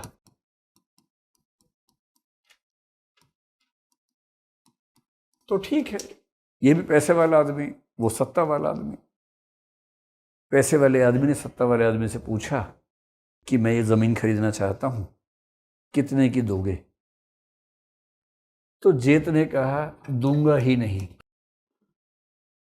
तो उसने कहा अरे ज़रूरी है, एक बड़ा उद्देश्य मेरे मन में है, दे सकेंगे तो अच्छा रहेगा। सोच लीजिए, निवेदन है, ऐसी ज़मीन दूसरे मिल नहीं पा रही है, किसी महत्वपूर्ण कार्य के लिए चाहिए, आग्रह ही कर सकता हूँ। अब जेठ को लगा पीछे पड़ गए आदमी तो उसने टालने के भाव से कहा, अच्छा एक काम करो, जितनी ज़मीन है पूरी ज़मीन पर 1-1 इंच पर स्वर्ण मुद्राएं बिछा दो, तो जितना पैसा आएगा उतने में दे दूंगा। ये कहने का भाव ये था कि ये सुनते भाग जाएगा, ये तो बहुत ज़्यादा दाम मांग लिया ना, मतलब सैकड़ों गुना दाम मांग लिया, कोई क्यों देगा इतना दाम। अनाथ पिंडक ने कहा ठीक है। अनाथ पिंडक ने बैलगाड़ियां भर के स्वर्ण मुद्राएं मंगवा ली, बैलगाड़ियां आनी शुरू हो गई, स्वर्ण मुद्राएं बिछानी शुरू कर दी उस जमीन पे। तो जेठ की ऐसी की तैसी हो गई कि ये मामला उल्टा पड़ गया, उस जमीन बेचने का मन था नहीं उसका, भागा भागा बोले ये क्या कर रहे हो। बोले आपने तो कहा कि स्वर्ण मुद्राएं बिछानी है, बिछा रहा हूँ। बोले अरे मुझे ज़मीन बेचनी थोड़ा ना, तो वैसे ही बोल देता। बोले नहीं, अब आप अपनी ज़बान से पीछे हट रहे हैं, और ये राजसी वर्ग के व्यक्ति के लिए शोभा नहीं देता है। ज़बान दी है तो ज़बान दी है, मैंने आपसे कोई बार्गेनिंग नहीं की, मैं जानता हूँ कि आप कीमत बहुत ज़्यादा मांग रहे हैं, मैंने तो कुछ नहीं कहा आपसे, मैं स्वर्ण मुद्राएं ढूंढ रहा हूँ, नहीं भी होंगी तो उधार मांग के दूंगा, लेकिन आपको दूंगा। तब उसने पूछा आप क्यों ऐसा कर रहे हैं।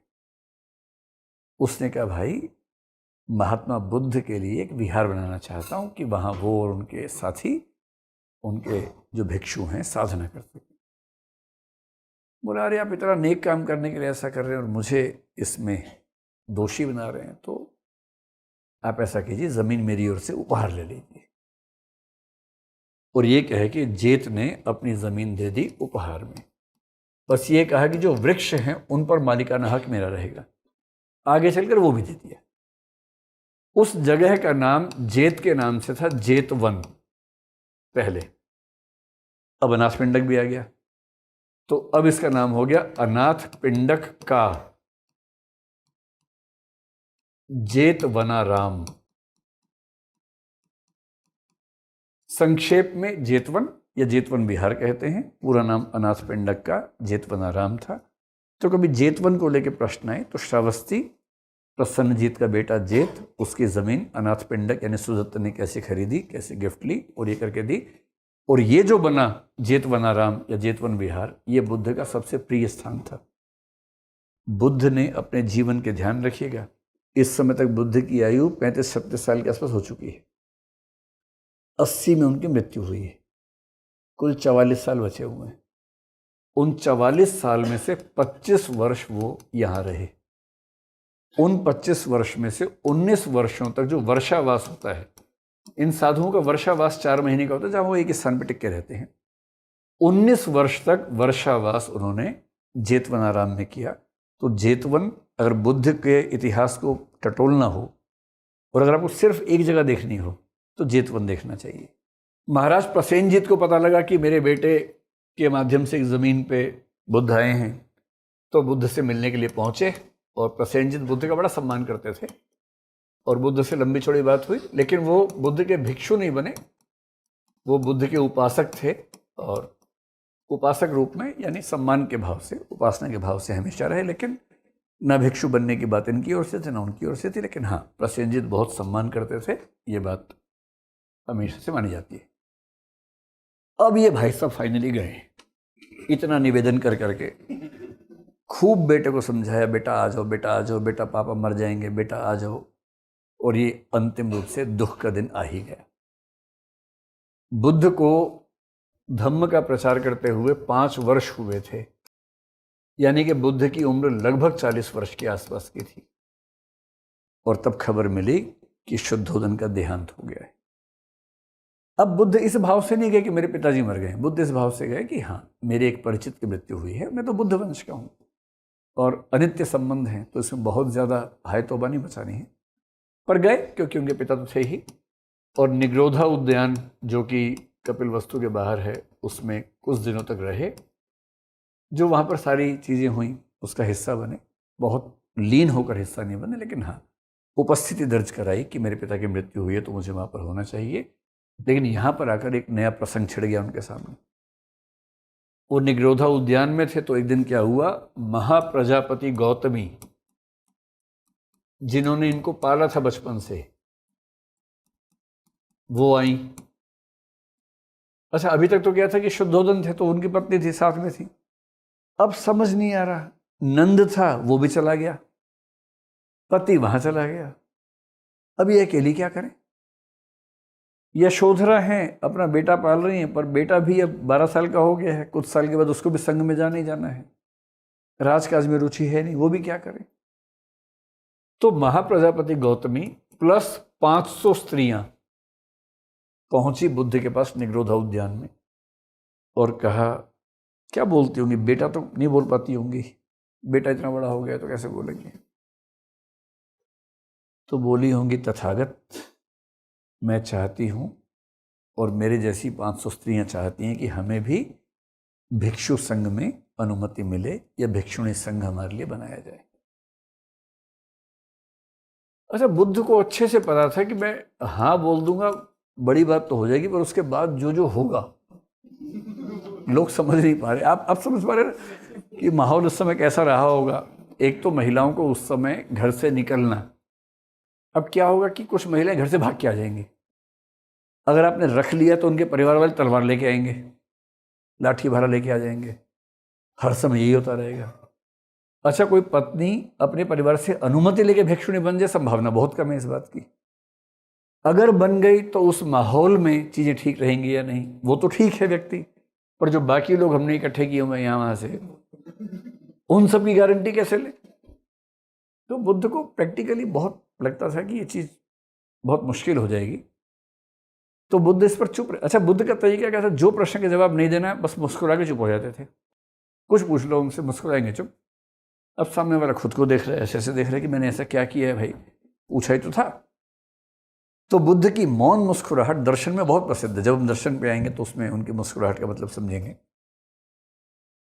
अब महाप्रजापति गौतमी ने कहा कि बुद्ध हम आना चाहते हैं। बुद्ध ने कहा नहीं, एक शब्द बोल के निकल गए। वो दूसरी बार फिर आई बुद्ध के पास कि बुद्ध हमारी बात को समझो, हमारे पास जीवन का उद्देश्य नहीं है, हमें आना है। बुद्ध ने कहा नहीं। तीसरी बार फिर आई, फिर बुद्ध से कहा, देखो तुम मेरे बेटे हो, तुम्हें मैंने पाल पोस के बड़ा किया है, मैंने दूध पिलाया है, बहुत हक से तुमसे बात कह रही हूँ कि हमारे लिए भी कुछ व्यवस्था करो अपने बौद्ध संघ में। बुद्ध ने कहा नहीं। ये कह के बुद्ध वहां से चले गए, वैशाली चले गए। ये बेचारी रो रही है, इनका चेहरा ऐसा हो गया, दुखी हो गई कि इतनी छोटी सी चीज मांगी थी, इतनी निष्ठुरता के साथ जवाब दिया। अब दो ही रास्ते थे, या तो हार मान लें या एक और प्रयास कर लें। तो उन्होंने प्रयास किया। कैसे प्रयास किया, महाप्रजापति गौतमी प्लस 500 इन्होंने क्या किया, इन सब ने अपना सिर मुंडवा लिया। मूड मुड़ाए हरि मिले तो मैं पूजू पहाड़, कबीरदास ने कहा। इन्होंने सिर मुंडवा लिया, वेशभूषा धारण कर ली बौद्ध भिक्षुओं वाली, चीवर धारण कर लिया, हाथ में कमंडल, ये लेके कपिल वस्तु से यात्रा शुरू की वैशाली तक पैदल। पूरे रास्ते भर में हंगामा हो गया कि भाई ऐसा दृश्य पहली बार देखा है, भिक्षु तो बहुत देखे झुंड में जाते हुए, भिक्षुणियां पहली बार देख रहे, किसी परंपरा में नहीं होता ऐसा। तो पूरा हल्ला मच गया और वहां बुद्ध के पास पहुंच गए। बुद्ध के पास गई महाप्रजापति, इनको लगा अब तो मान जाएगा। फिर महाप्रजापति ने कहा कि हे बुद्ध, देखो हम सब पूरी तैयारी के साथ आए हैं, पूरा मन बना के आए हैं, आपसे निवेदन है कि हमें स्वीकार कर लीजिए। बुद्ध ने कहा नहीं। इनको बार बार था कि हमें भी बोल दो। क्या बोल दो, यही भिक्षवे, भिक्षा ही बोल दो, जो भी होगा, भिक्षवे तो पुल्लिंग होता है, पर यही भिक्षा ही बोल ही नहीं रहे, नहीं बोल रहे, नहीं भिक्षा ही बोल रहे हैं। अभी ये बहुत रुआसी हो गई, और रुआसी होकर जैसी बाहर निकली वहां खड़ा था आनंद।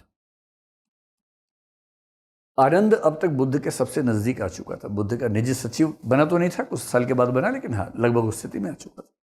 उन्होंने बताया कि देखिए 3 बार वहाँ प्रयास किया, इस बार तो हम पूरा व्यवस्था के साथ आ गए, 500 महिलाएं आई हैं, लेकिन बुद्ध मान नहीं रहे हैं। आनंद बुद्ध के पास गए। आनंद बुद्ध से बोले कि बुद्ध क्या दिक्कत है, क्या समस्या है?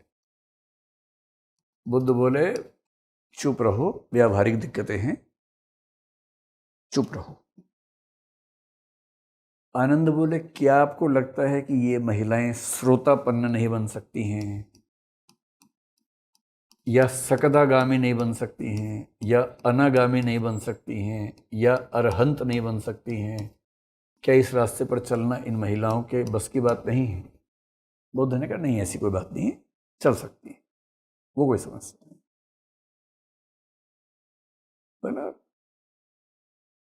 फिर आप क्यों इनको मना कर रहे हैं? क्या आपको लगता है कि ये धम्म के नियम नहीं मान पाएंगी, टूट जाएंगी? बुद्ध बोले भाई साहब समझा करो, व्यावहारिक दिक्कत है, ये सब दिक्कत नहीं है, व्यावहारिक दिक्कत है। अगर कोई ऊंच नीच हो गई तो लोग क्या कहेंगे, झगड़े होंगे, परेशानियां होंगी, किस किस को जवाब देंगे? आनंद ने कहा और इतिहास को क्या जवाब देंगे? लोगों को तो फिर भी दे देंगे, पर इतिहास तो ये प्रश्न पूछेगा ना कि जिस बुद्ध के मार्ग पर उपाली नहीं आ सकता था, सुनीत नाम का भंगी पुरुष निम्न जाति से आ सकता था, सुपाक और सुप्पिय नाम के 2 ऐसे बच्चे जो डोम जाति से थे, जो शमशान घाट में चिताएं जलाते हैं, वो आ सकते थे। उस बुद्ध के धर्म में महिलाएं नहीं आ सकती थी। आपने पुरुषों के लिए हर जाति वर्ग का भेद खत्म कर दिया, सबको बुला लिया, और महिलाएं आपके धर्म में नहीं आएंगी तो इतिहास क्या कहेगा आपके बारे में? अब बुद्ध परेशान, इतिहास संभालू कि वर्तमान संभालू? अंत में बुद्ध ने कहा ऐसा है भाई, एक बार बात कर लो ठीक से, 8 नियम अतिरिक्त मानने पड़ेंगे जो भिक्षु मानते हैं उनके अलावा। अगर महाप्रजापति ये गारंटी लेती हैं कि वो मानेंगी और सबसे मनवाएंगी भी, तो इस रास्ते पर बढ़ सकते हैं। तो 8 नियम क्या होंगे? उनमें से एक नियम ये है कि स्त्री भिक्षु कितनी भी सीनियर हो, पुरुष भिक्षु की जूनियर ही मानी जाएगी। तो भिक्षु जो होगा वो हमेशा वरिष्ठ माना जाएगा भिक्षुणी की तुलना में। कोई भी भिक्षुणी किसी भी स्थिति में किसी भिक्षु पर आरोप नहीं लगा सकेगी। ऐसे ऐसे 8 नियम। ये थोड़े ज़्यादा चुभने वाले 2 नियम बताए, बाकी उतने चुभने वाले नहीं है, लेकिन हाँ 8 नियम है तो खराब नियम, लेकिन उस समय की परिस्थितियों के हिसाब से हो सकता है कि व्यावहारिकता में कोई रास्ता न बचता हो। तो आनंद ने महाप्रजापति गौतमी से कहा कि देखो जी 8 एक्स्ट्रा नियम है, ये अगर आप मान लो और बाकियों से मनवा दो तो रास्ता बन सकता है। वो बोली हाँ हाँ क्यों नहीं, मान लेंगे, बड़ी खुशी से मान लेंगे।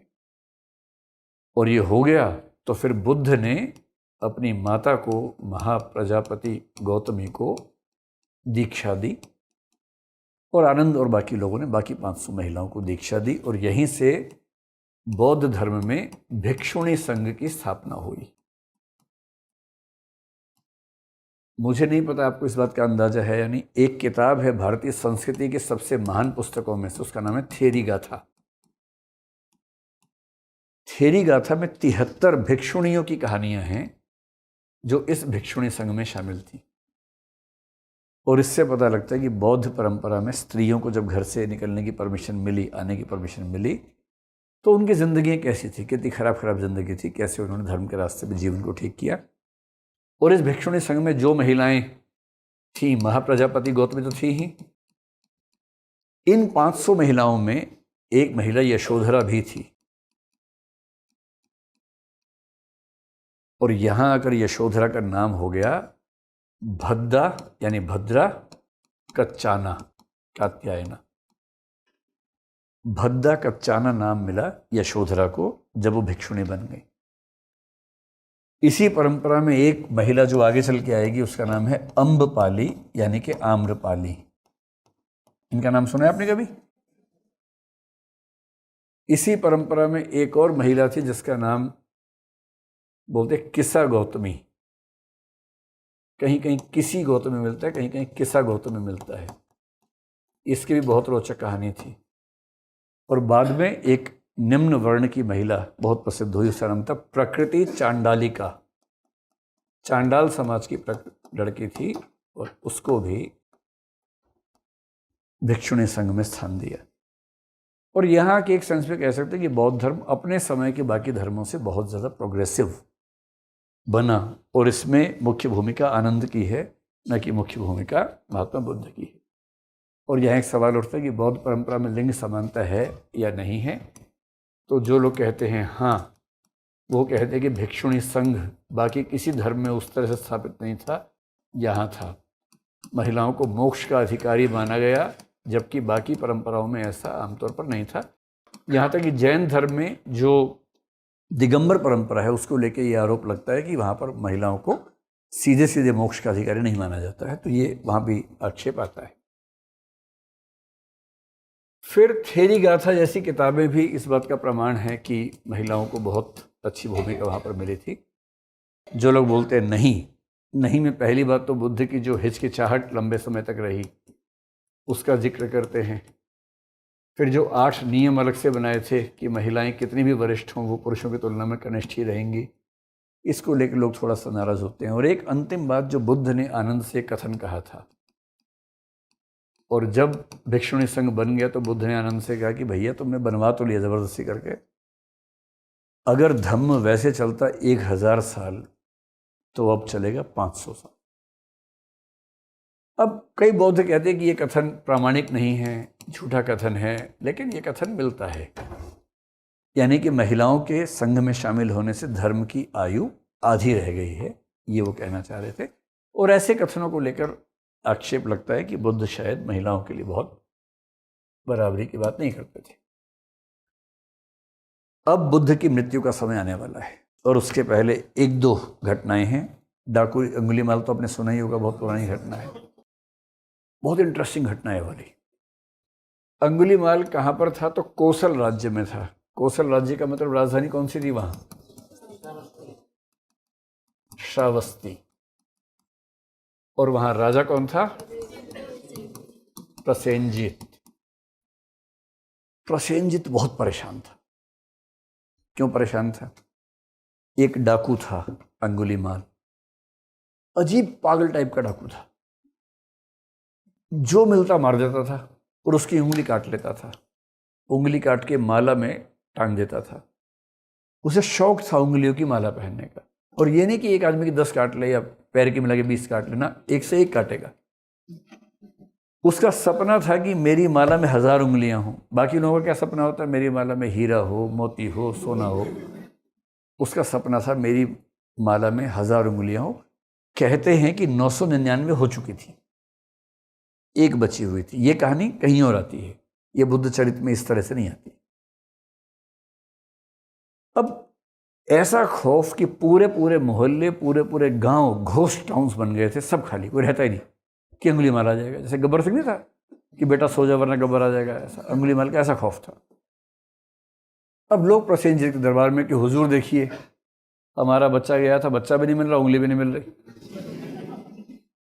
प्रसेनजित कह रहे चिंता मत कीजिए, मैं प्रयास करता हूँ। सर प्रयास सब 2 साल से कर रहे हैं, कहाँ कुछ हो रहा है। राजा परेशान, ढूंढ ढूंढ के मर गया, मिलता ही नहीं कहाँ पर है अंगुलीमाल। और वो ऐसा दुर्दांत डाकू कि 30-40 से जत्था भी है, सबको मार देता था। 1-2 का मामला नहीं था, 30-40 भी आ रहे हैं तो खत्म सब। इस तरह से काम करता था। और लोगों को अंदाजा था कि 999 हो गए हैं, कि एक और इसको चाहिए, उसके बाद शायद शांत हो जाएगा। कोई जा ही नहीं रहा उस रास्ते पे, पूरा इलाका खाली पड़ा हुआ है। प्रसेनजित कह रहा है मैं समझ नहीं पा रहा कि इस चुनौती का सामना कैसा करूं। बुद्ध ने कहा नहीं आप तो कर ही लेंगे, कोई बात नहीं। बुद्ध ने मन में सोचा कि इसको हम ठीक करते हैं। बुद्ध ने अपने आसपास के लोगों से पूछा कहाँ रहता है? बोले बुद्ध अभी निर्वाण की उम्र नहीं हुई है आपकी, साक्षात परिनिर्वाण प्राप्त होता है वहां जाने से। बुद्ध ने कहा नहीं कोई बात नहीं, जाएंगे। रास्ता वास्ता पूछा, बुद्ध वहां चले गए। अच्छा, बुद्ध को युद्ध बुद्ध का शौक नहीं था, पर आता तो था ही ना, सैन्य कौशल तो था ही उनके अंदर। तो बुद्ध अकेले गए, उन्हें क्यों 40 लोग चाहिए, अकेले गए। वो 999 मार के ढूंढ रहा है और उसको कोई मिल नहीं रहा। और तभी उसके मन में आया कि मेरी मां तो है ही, टारगेट पूरा कर लेते हैं। अपनी मां को मारने वाला था। और बुद्ध को इस बात की टेलीपैथी या इस बात का दूरस्थ ज्ञान हुआ कि अपनी मां की हत्या कर सकता है। ये एग्जैक्टली बुद्ध चरित्र की बात नहीं कर रहा हूं मैं, कई सोर्सेस में से एक सोर्स में ऐसी कहानी आती है। तो बुद्ध चाह रहे थे कि कम से कम इतना नीच काम ना करे अपनी मां को मारने का, तो मैं सामने जाता हूं। बुद्ध सामने है तो उसको भी लगा अरे चलो मिले गया, मां को छोड़ देते हैं, इसी को मार लेते हैं। बुद्ध भी यही चाह रहे थे। तो बुद्ध की ओर बढ़ा, बुद्ध दूसरी तरफ चलना शुरू हो गए। दौड़ा बुद्ध के पीछे, बुद्ध ने खूब बढ़िया दौड़ लगवाई, उसे पूरा ट्रेडमिल मैराथन करवा दी। क्रॉस कंट्री से शुरू हुआ, मतलब पहले 100 मीटर, फिर 200 मीटर, 800 मीटर, हाफ मैराथन करवाया, पूरा मैराथन करवा दिया। वो हाफ के अधूरा हो गया। तो बोला भाई रुक तो जाओ, सोचो डाकू कह रहा रुक तो जाओ, आराम से मारने दो यार। तो बुद्ध भी बैठे, बोले मैं तो रुक गया, तू कब रुकेगा। उसको लगा भाई ये तो कुछ अलग ही आदमी लग रहा है, ऐसी बात कोई नहीं बोलता है। फिर बुद्ध को पता थका हुआ हाफा हुआ भी कुछ नहीं करेगा, उसको वहां से थोड़ा समझाया। आधा घंटा चाहिए था बुद्ध को, आधा घंटा मिल गया। जैसे ही आधा घंटा मिल गया तो उसने क्या कहा होगा, शरणम देही। इन्होंने कहा यही भिक्खवे, बस थोड़ा आराम कर लो फिर चलेंगे, थकान ज्यादा हो गई लेकिन चलते हैं। और उसको लेके आ गए, बाल वाल कटवा दिए, कोई पहचान नहीं रहा था, चीवर पहना दिया, कोई नहीं पहचान रहा, संघ में भी कोई नहीं पहचान रहा कि यही वो दुर्दांत डाकू है जिससे पूरा शहर थर-थर कांपता है। तो भिक्षु बन के बैठा हुआ है। प्रसेनजित कुछ दिन के बाद बुद्ध से मिलने आया, आके बैठा बुद्ध के साथ। उस कमरे में प्रसेनजित है, बुद्ध है, और बुद्ध के साथ एक दो जो सेवक हैं वो है। बुद्ध ने कहा बहुत परेशान दिख रहे हैं। बोले क्या करूं बुद्ध, अंगुली माल पकड़ में नहीं आ रहा, उससे बड़ा परेशान कर दिया है। लोग इतना डरते हैं, पूरा इलाका खाली हो गया है, ना खेती हो रही है, ना उद्योग हो रहा है, ना व्यापार हो रहा है। एक आदमी ने इतना परेशान कर दिया पूरे साम्राज्य को, समझ नहीं आ रहा क्या करूं। बुद्ध ने कहा अच्छा ये बताओ, मान लो कि वो सही रास्ते पे आ जाए, धर्म के रास्ते पे चलने लगे, अपनी गलतियां कबूल कर ले, माफ़ी मांग ले, साधु का जीवन जीने लगे, तो आपकी न्याय व्यवस्था क्या कहती है उसके लिए। बोले मजाक मत करो आप, ऐसा थोड़ा ना होता है तो बोले नहीं मतलब ऐसा होगा तो नहीं, लेकिन हाँ ऐसा होगा तो माफ़ कर देंगे, जब गलती मान लेगा तो क्या कर सकते हैं। तो बुद्ध ने कहा कि आपके साइड में जो खड़ा है वो अंगुली माल ही है अब इसको तो काटो तो खून नहीं कि 1000वां मई तो नहीं होगी देखा ऊपर खौफ के मारे। तो बुद्ध ने कहा डरिए मत, डर की कोई वजह नहीं, ये बहुत पवित्र भिक्षु हैं और पिछले कुछ दिनों से यहाँ पर हैं, अपने पुराने कर्मों पर प्रायश्चित करना चाहते हैं और सही समय की प्रतीक्षा में थे कि आपके सामने मैं कैसे ये बात कहूँ, तो क्या आप इन्हें माफ़ करेंगे। अब उसको तो लग रहा था कि ये माफ़ करेगा कि नहीं करेगा, मुझे कहीं ऊपर से मार दिया थोड़ा सिर के ऊपर। खैर प्रसेनजित ने कहा अंगुली माफ़ किया जाता है। बुद्ध से बोले बाबा आप अलग ही टाइप के आदमी हो भाई, क्या क्या कर देते हो यार। इसको ढूंढने के लिए पूरी पुलिस, पूरी सेना, पूरे खुफिया तंत्र सब लगा हुआ था, पकड़ के लाए इसको यहाँ पर और भिक्षुक बना के खड़ा कर रखा है यहाँ पर। तो इस तरह से और बाद में ये बन गया बड़ा भिक्षुक, अरहंत बना। और जब समाज में सबको पता लग गया कि ये आ गया है भिक्षु बन के, अभी बेचारा भीख मांगने जाता था, डाकुल अंगुली माल बर्तन लेके भिक्षाम देही, और जिससे मांग रहा है उसी घर में 2 हत्याएं कर रखी हैं पहले उसने। अब सामने वाला गुस्सा झापड़ मारा कस के उसको, कई लोगों ने पत्थर मारे खींचे से, खून निकल गया माथे से। उसने बुद्ध से कहा, बुद्ध देखिए मेरे मन में तो क्या क्या आता है, मैं क्या कहूँ, क्योंकि जो मुझे मार रहे होते हैं मुझे 1 मिनट चाहिए सिर्फ, मेरी संख्या पूरी हो जाएगी, बस आपकी वजह से मैं चुप रह जाता हूँ। बुद्ध ने कहा यही परीक्षा है, अरहंत होना है, अरहंत। अरहंत का मतलब है जिससे कोई शत्रु ना हो, जिसके मन में किसी को लेकर शत्रु का भाव ना हो। कोई पत्थर मारे, ईंट मारे, गालियां दे, इन सबको परीक्षा समझो। और उसने परीक्षा समझा और सबसे महान साधकों में शामिल हुआ और उसके बाद अरहंत बना। अब बुद्ध की उम्र हो गई है 72 साल, 8 साल बचे। देवदत्त 8 साल की उम्र से खुंदक में है, 64 साल से खुंदक में है।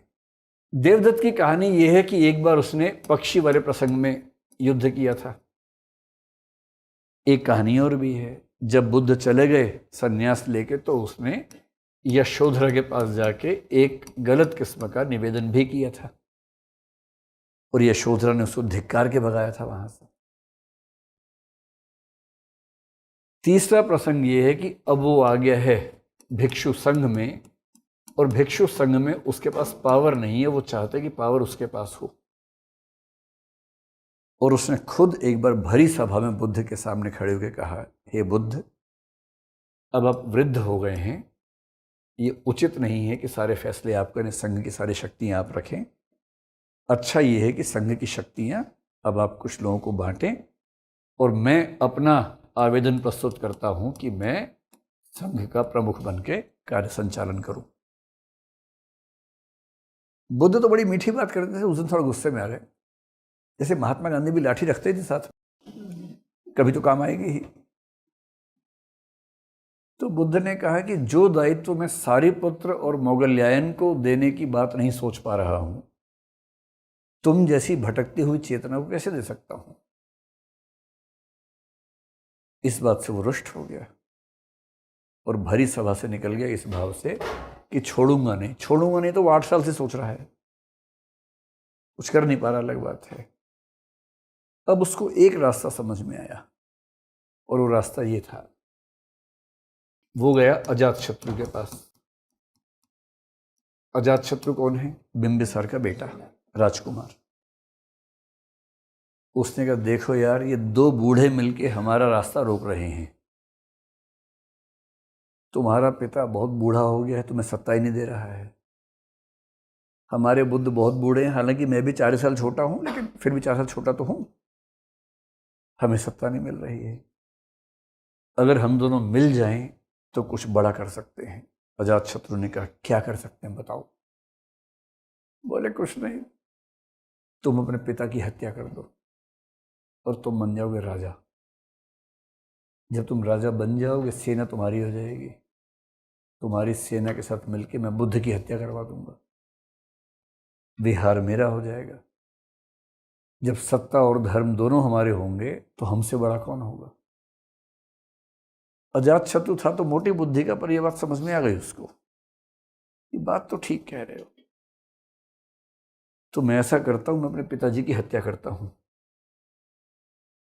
तो वो अपने पिताजी की हत्या करने के लिए रात को, जब उसके पिताजी सो रहे थे, यानी कि बिंबिसार सो रहा था, उनके शिविर में हथियार लेके घुसा मारने के लिए।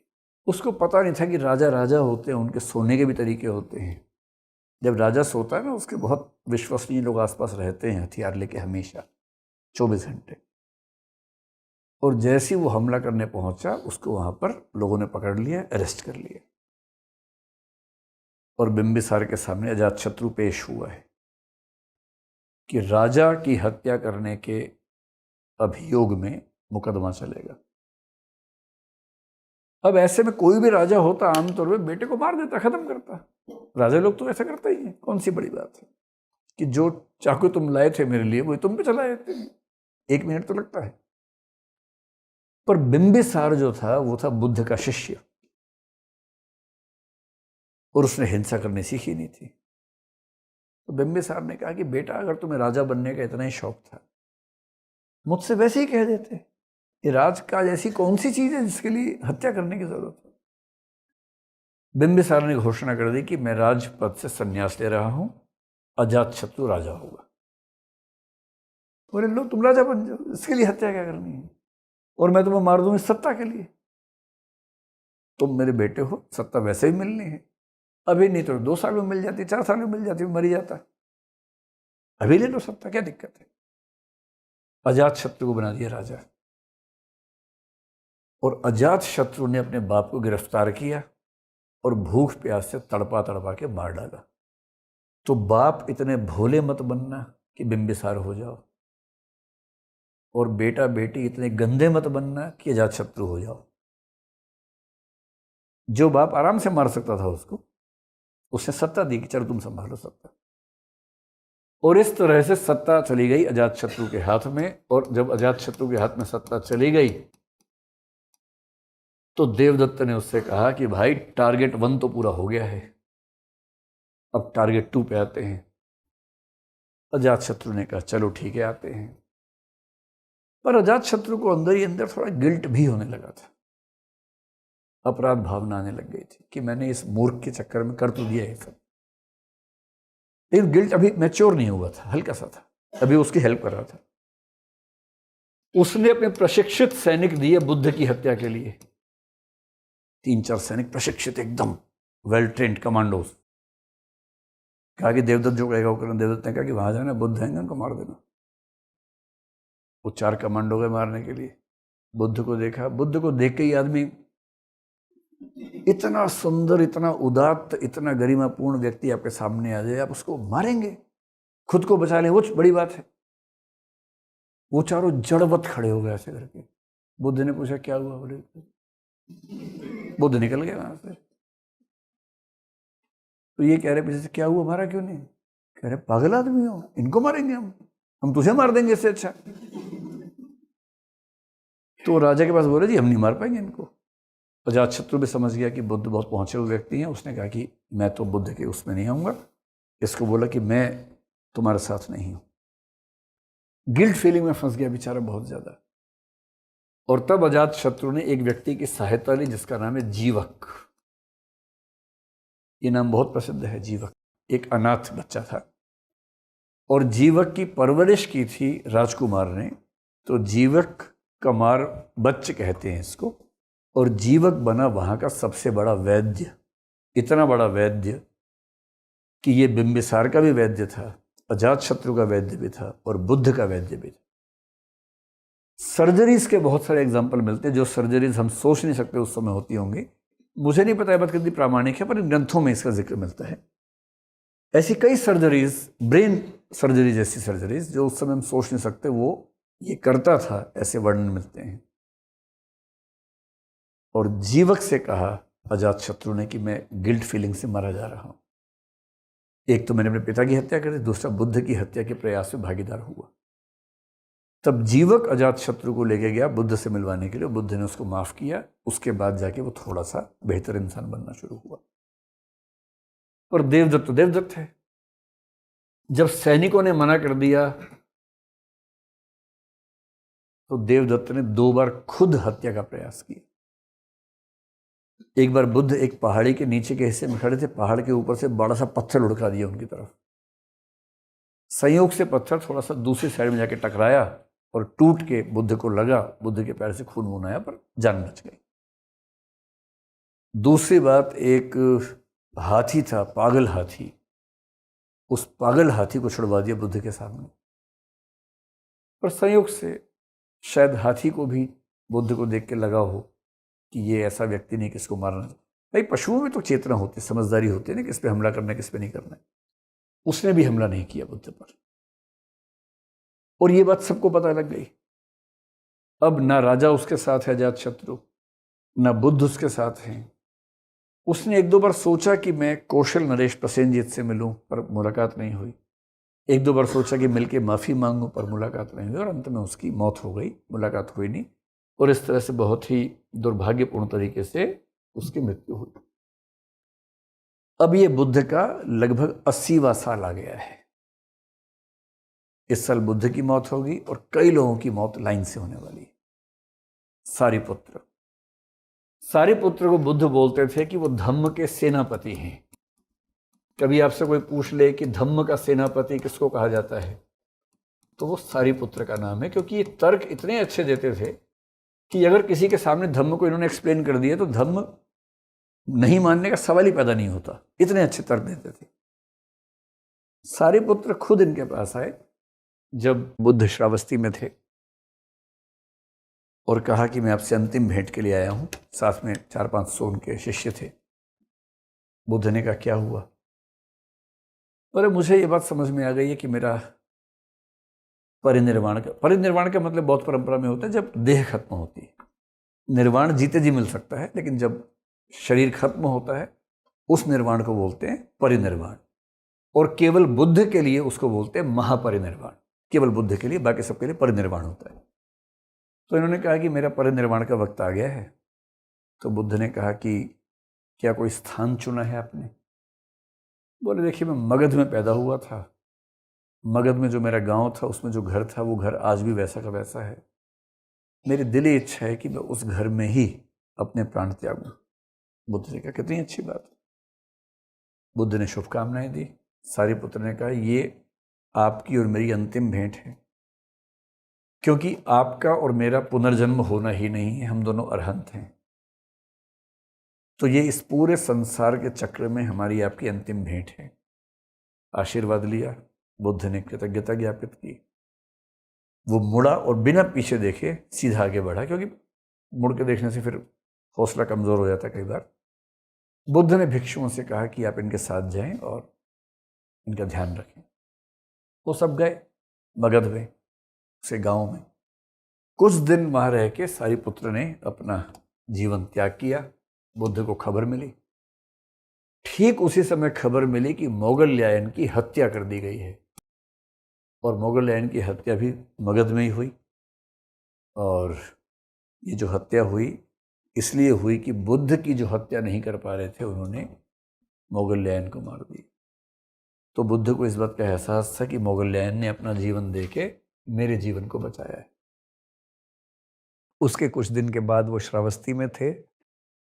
महाप्रजापति गौतम में मिलने आई और महाप्रजापति ने कहा कि मेरा जीवन लगभग पूरा हो गया है, निर्वाण का समय आ गया, परिनिर्वाण का समय आ गया है, अंतिम भेंट के लिए आपसे मिलना चाहती हूँ। तो उन्होंने आशीर्वाद लिया कि आप मेरी माँ हैं, आपने मुझे जीवन दिया, वो सब किया। और साथ में यशोधरा भी आई थी। यशोधरा ने कहा कि मेरी उम्र 78 साल हो गई है। ये वाला जिक्र डॉक्टर अम्बेडकर की पुस्तक में है, उसमें नहीं है, बुद्ध चरित्र में नहीं, 78 साल वाला। क्योंकि बाकी परंपरा मानती है कि यशोधरा बाद में उनकी मृत्यु हुई थी। तो बुद्ध ने कहा कि कैसा स्वास्थ्य है आपका? तो यशोधरा बोले कि आज ही मेरी मृत्यु होने वाली है, आज ही रात्रि में मेरी मृत्यु या मेरा परिनिर्वाण होने वाला है। आखिरी भेंट के लिए आई हूं। कोई दुख, कोई शिकायत कुछ नहीं है, केवल कृतज्ञता है कि आप जैसा पति ना मिलता तो शायद संसार को इतने गहन रूप में देख ना पाती, जी ना पाती। और कृतज्ञता ज्ञापित करने के लिए आई हूं। तो बुद्ध ने भी हाथ जोड़े और उसके बाद महाप्रजापति कुछ दिनों के बाद और यशोधरा उसी दिन उनकी मृत्यु हो गई। अब बुद्ध यहां से निकले हैं और उनका मन है कि अब मैं पावापुरी की तरफ या कुशीनारा की ओर बढ़ूंगा, वैशाली के रास्ते होते हुए। अब वो वैशाली गए हैं। वैशाली पटना से थोड़ा सा आगे है, अगर आप कभी जाएंगे तो। वैशाली गए तो वैशाली की एक बहुत प्रसिद्ध नगरवधु या गणिका थी आम्रपाली। आम्रपाली की कहानी दो तरह की है। यहाँ तो छोटी सी बात है कि आम्रपाली एक नगरवधु। नगरवधु का मतलब क्या होता है कि कैसे समझाएं इस चीज को? नगरवधु का मतलब हुआ कि पूरे नगर ने एक बहुत अच्छी नर्तकी और गायिका को चुना है, सम्मान दिया है, जो पूरे जिले के या पूरे जनपद के मनोरंजन के काम की प्रमुख है। वो नृत्य करती है सबके सामने। उसके अपने बहुत सारे चेले हैं, बहुत सारे विद्यार्थी हैं। कंडीशन ये है कि वो शादी नहीं कर सकती, विवाह करना निषिद्ध है।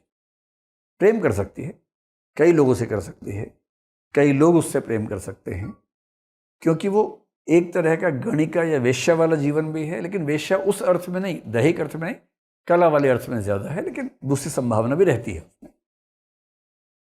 तो ये वहां की नगरवधु थी। नगरवधु बहुत सम्मान का पद था उस समय।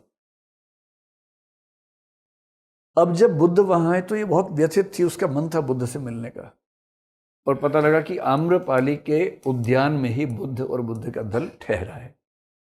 आम्रवन था एक। आम्रपाली अपनी पूरी समूह के साथ कई रथ लेके वहां पहुंची कि बुद्ध से मिलना है। और जैसे बुद्ध से मिली, उनके पैर छुए और कहा कि मेरी दिली ख्वाहिश है कि आप कल भोजन पर मेरे घर आए।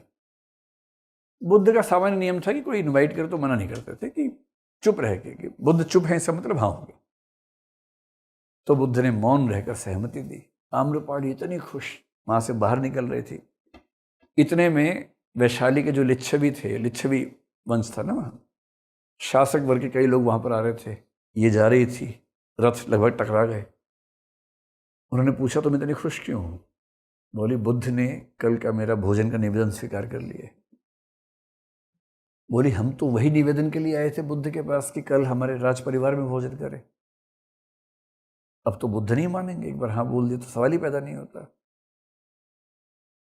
तो हे आम्रपाली, तुम चाहो तो लिच्छवी वंश का राजकाज अपने हाथ में ले लो, और बुद्ध को भोजन करवाने का अवसर कल हमें दे दो।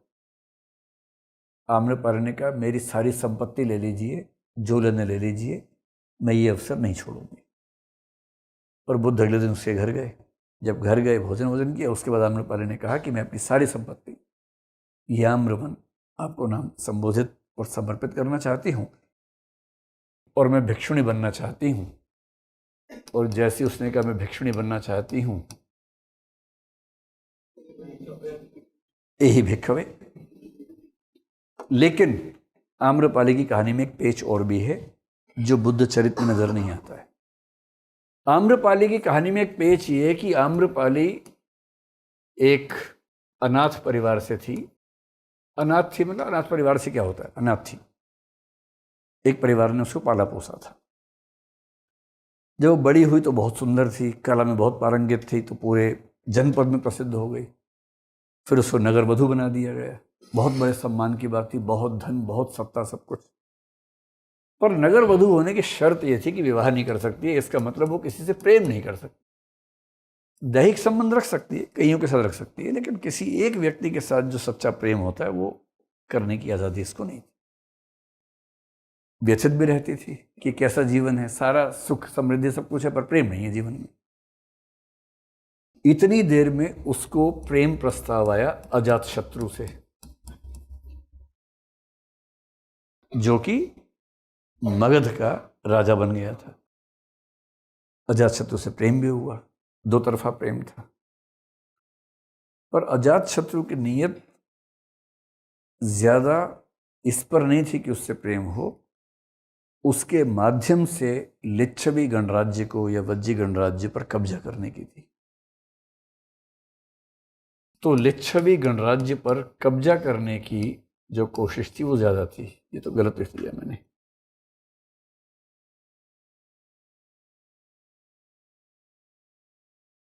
तो लिच्छवी गणराज्य पर कब्जा करने की इच्छा ज्यादा थी, उसको माध्यम बना रखा था। अब इसके मन में दुविधा कि देश का साथ दूं या प्रेमी का साथ दूं। ये बड़ी खतरनाक दुविधा होती है। भारत की किसी लड़की की शादी किसी पाकिस्तानी से हो जाए और मैच चल रहा हो भारत पाकिस्तान का, आप समझ रहे हैं माहौल कैसा रहता होगा। ये इसका उल्टा कर लीजिए, पाकिस्तान की लड़की भारत का लड़का है, शादी हो गई और मैच चल रहा है। और मैच तो मैच है, अगर युद्ध चल रहा हो तो बहुत दुविधा हो जाती है। तो दुविधा ये कि मैं अपने राज्य का साथ दूं या अपने प्रेमी का साथ दूं। और अंत में प्रेमी ने छल प्रपंच का सहारा लेकर लिच्छवी गणराज्य को अपने कब्जे में कर ही लिया। और इसको बहुत लोगों ने देशद्रोही कहना शुरू कर दिया। वो जो तंज था देशद्रोह वाला, उसने इसको काफी हद तक तोड़ दिया। और ये उन सारी चिंताओं से, परेशानियों से इतनी परेशान थी कि उसको बुद्ध में ही मुक्ति का रास्ता मिला। पर दिक्कत क्या थी कि ये वेश्या या गणिका समुदाय से थी और भिक्षुणी संघ में इसे परमिशन मिलेगी या नहीं, इस पे संदेह था। लेकिन बुद्ध की बहुत बड़ी बातों में से एक ये है कि बुद्ध ने उसको स्वतंत्र नारी का दर्जा देकर भिक्षुणी संघ में स्थान दिया। और इसलिए एक उपन्यास बहुत प्रसिद्ध, जिसकी कहानी मैं सुना रहा हूँ, आचार्य चतुर्सेन शास्त्री नाम के एक लेखक है, उनका उपन्यास है वैशाली की नगर वधू। ये जो कहानी मैंने आपको सुनाई है, ये इस उपन्यास की कहानी है, वहां से ये कहानी आ रही है। बस अब महापरिनिर्वाण की तैयारी चल रही है। महापरिनिर्वाण किसका है? बुद्ध का। बाकियों का क्या होता है? परिनिर्वाण। बुद्ध का होता है महापरिनिर्वाण। अब बुद्ध को रियलाइज हो गया है कि अगले 2-3 महीने में मुझे जाना है, और बुद्ध ने कहा कि भाई अब वैशाली से चला जाए। और कहाँ चलें? तो आनंद अब उनका सचिव बन गया था, कहा कि मुझे पावा की ओर ले चलो। पावापुरी।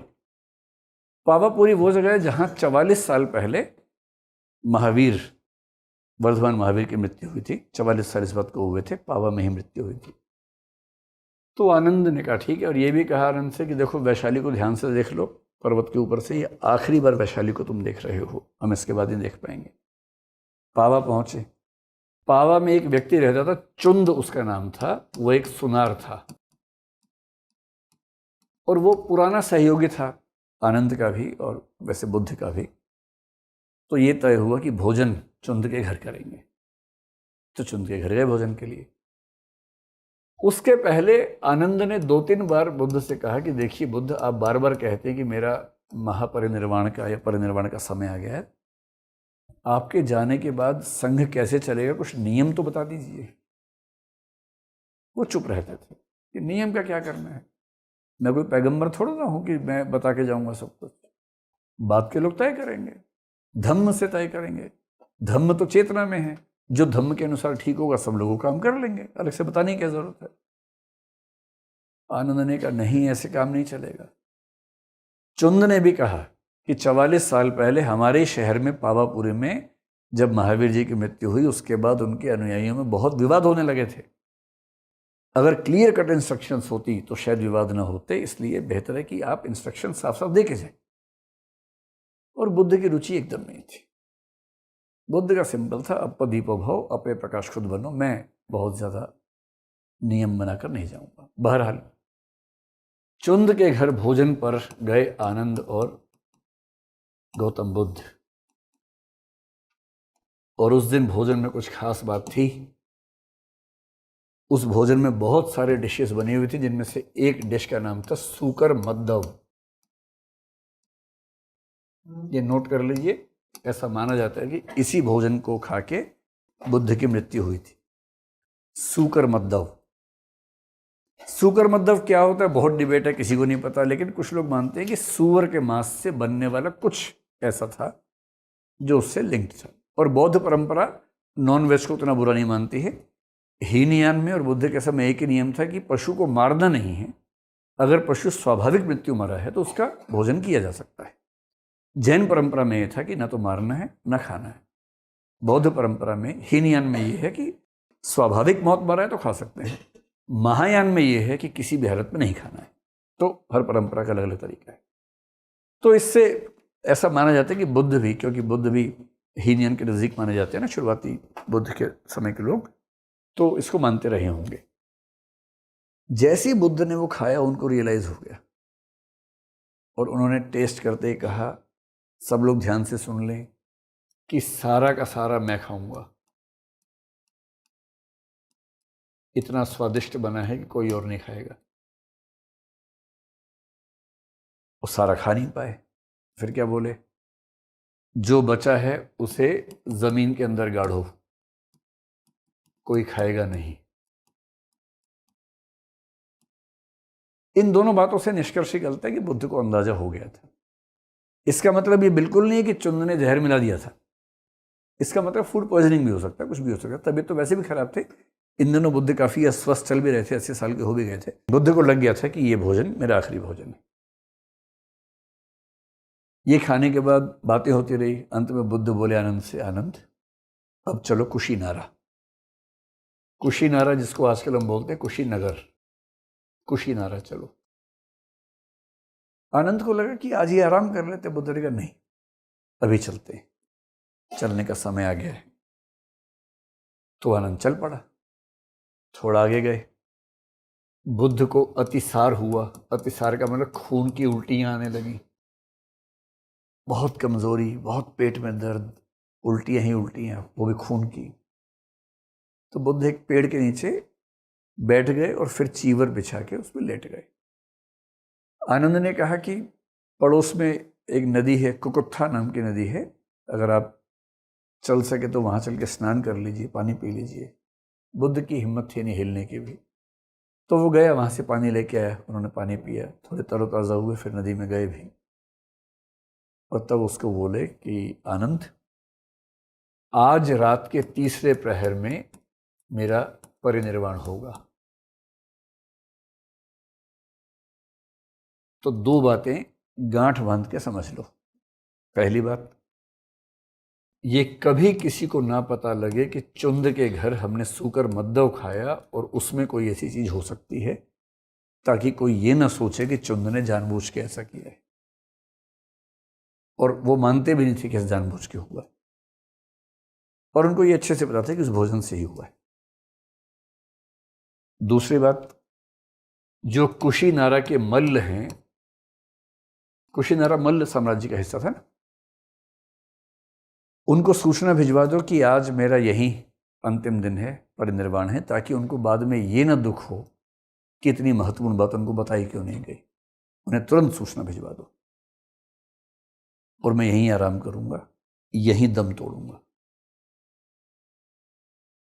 इसके बाद क्या हुआ कि सारे भिक्षुओं को बुलाया गया, और उसी समय एक व्यक्ति वहां से गुजर रहा था और वो बहुत दिनों से परेशान था। अगर मैं ठीक याद कर पा रहा हूं, उसका नाम सुभद्र था। बड़ा परेशान था कि मैं कौन से मार्ग पे चलूं। उसे पता लगा बुद्ध यहाँ हैं और आज ही परिनिर्वाण होना है। उनके पास आया, बोले मैं आपका आखिरी शिष्य बनना चाहता हूं। तो आनंद ने आंख दिखाई कि भैया बीमार हैं। बुद्ध ने कहा कोई बात नहीं, आओ बैठो, पूछो। उसने कहा जी देखो, इतने सारे श्रमण आंदोलन चल रहे हैं, 6-7 तो महत्वपूर्ण हैं ही, मैं किसको फॉलो करूं, या मैं आपको ही क्यों फॉलो करूं? मैं कैसे मान लूं कि आपका रास्ता सबसे अच्छा है? तो बुद्ध की आवाज़ बहुत कम थी, लेकिन टूटी फूटी आवाज़ में धम्म का अर्थ समझाया। और आधे घंटे बाद क्या हुआ होगा, यही भिक्षवे, यही अंतिम भिक्षवे। तो आखिरी जो भिक्षु था वो बना सुभद्र। सबसे पहला कौन था? यश, मतलब गार्हस्थ्यिक में, और बिना गार्हस्थ्यिक के वो 5। कुछ लोग कहते हैं कि उन 5 में भी अगर आप देखेंगे तो पहला कौंडिन्य था। कुछ लोग मानते हैं ऐसा कि कौंडिन्य पहला था, बाकी बाद में, लेकिन कुछ लोग मानते हैं साथ साथ है, जो भी मानना हो। सारे भिक्षु आ गए, घेर के बैठ गए। बुद्ध ने कहा देखो मैं जा रहा हूं, जितना मुझे बताना था बता चुका हूं। धम्म आप जानते हैं, प्रतीत्य समुत्पाद आप जानते हैं, अनित्यवाद आप जानते हैं। संसार में कुछ भी नित्य नहीं है, सब कुछ कारण कार्य नियम से होता है। कारण कार्य नियम को प्रतीत्य समुत्पाद कहते हैं, आप सब जानते हैं। कोई ऐसी दुविधा हो जिसके समाधान से बाद में आसानी होगी तो पूछ लीजिए मुझसे। किसी ने कुछ नहीं पूछा। फिर बुद्ध ने कहा मैं फिर अवसर दे रहा हूं कि जो भी मन में दुविधा हो सवालों पूछ सकते हैं। आनंद तुम भी पूछ सकते हो, कोई सवाल नहीं। फिर कहा तीसरी बार, अंतिम बार पुनः निवेदन कर रहा हूं, कोई भी सवाल हो जिससे लगता हो कि भविष्य में दिक्कत कम हो सकती है तो पूछ लीजिए। किसी ने एक भी सवाल नहीं पूछा। और तब सबने कहा कि हे बुद्ध, आप अंतिम रूप से क्या कहना चाहते हैं? बुद्ध ने कहा अपदीपो भव, धम्म के रास्ते पर चलना है, धम्म को मन में रखना है, अपना प्रकाश खुद बनना है, किसी की बातों में नहीं आना है, अपने विवेक का इस्तेमाल करना है। और जब जब दुविधा हो, एक व्यक्ति फैसला ना करे, मिलकर फैसला करे। रात होते होते मल्ल लोग वहां पर आ गए थे और मल्ल लोगों ने कहा कि भैया हमें अंतिम दर्शन करने हैं। लाखों लोग आ गए। आनंद ने कहा भाई एक एक परिवार एक साथ बुला के करवा लो, ऐसे बहुत समय गुजर जाएगा। तो मल्लों ने बड़ा सहयोग किया, सब मल्लों ने उनका अंतिम दर्शन किया। फिर मल्ल जो शासक लोग थे वो आए आनंद के पास कि इनका जो अंतिम संस्कार है कैसे करना है। आनंद ने कहा कि अंतिम संस्कार वैसे ही करना जैसे राजा का होता है। बोले राजा का कैसे होता है? बोले शव को एक कपड़े में लपेटो, फिर एक रुई में लपेटो, फिर एक कपड़े में, फिर एक रुई में, ऐसे 50 बार करना है। जब इतना हो जाए तो तेल से भरे हुए बहुत बड़े कड़ाहे में उस शव को रखना है। उतने ही बड़े एक कड़ाहे से उसको कवर करना है। ये तब तक जब तक दाह संस्कार नहीं हो रहा, ताकि शव सुरक्षित रहे।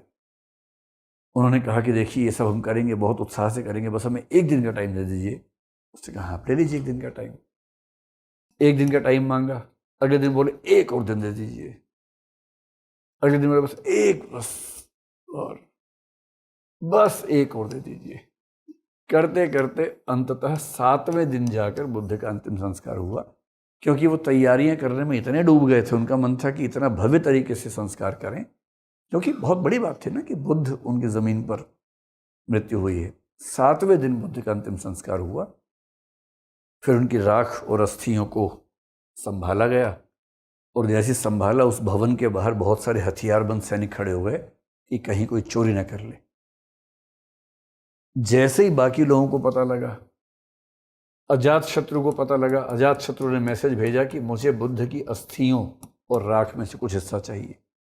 कपिल वस्तु के लोगों ने कहा कि भाई हमारा तो बच्चा था ही, तो हमें तो दोगे ही, हम ना होते तो कैसे ये सब होता, तो हमें तो दो। वैशाली के लोगों ने कहा हमें भी दो। और ऐसे करते करते जितने भी महाजनपद थे जहां जहां बुद्ध का आना जाना होता था, उन सब ने मांग लिया। और मल्ल बोले क्यों दो, सारा काम तो हमने किया, बुद्ध हमारे यहाँ मरे हैं, हम रखेंगे सब कुछ। झगड़ा हो गया।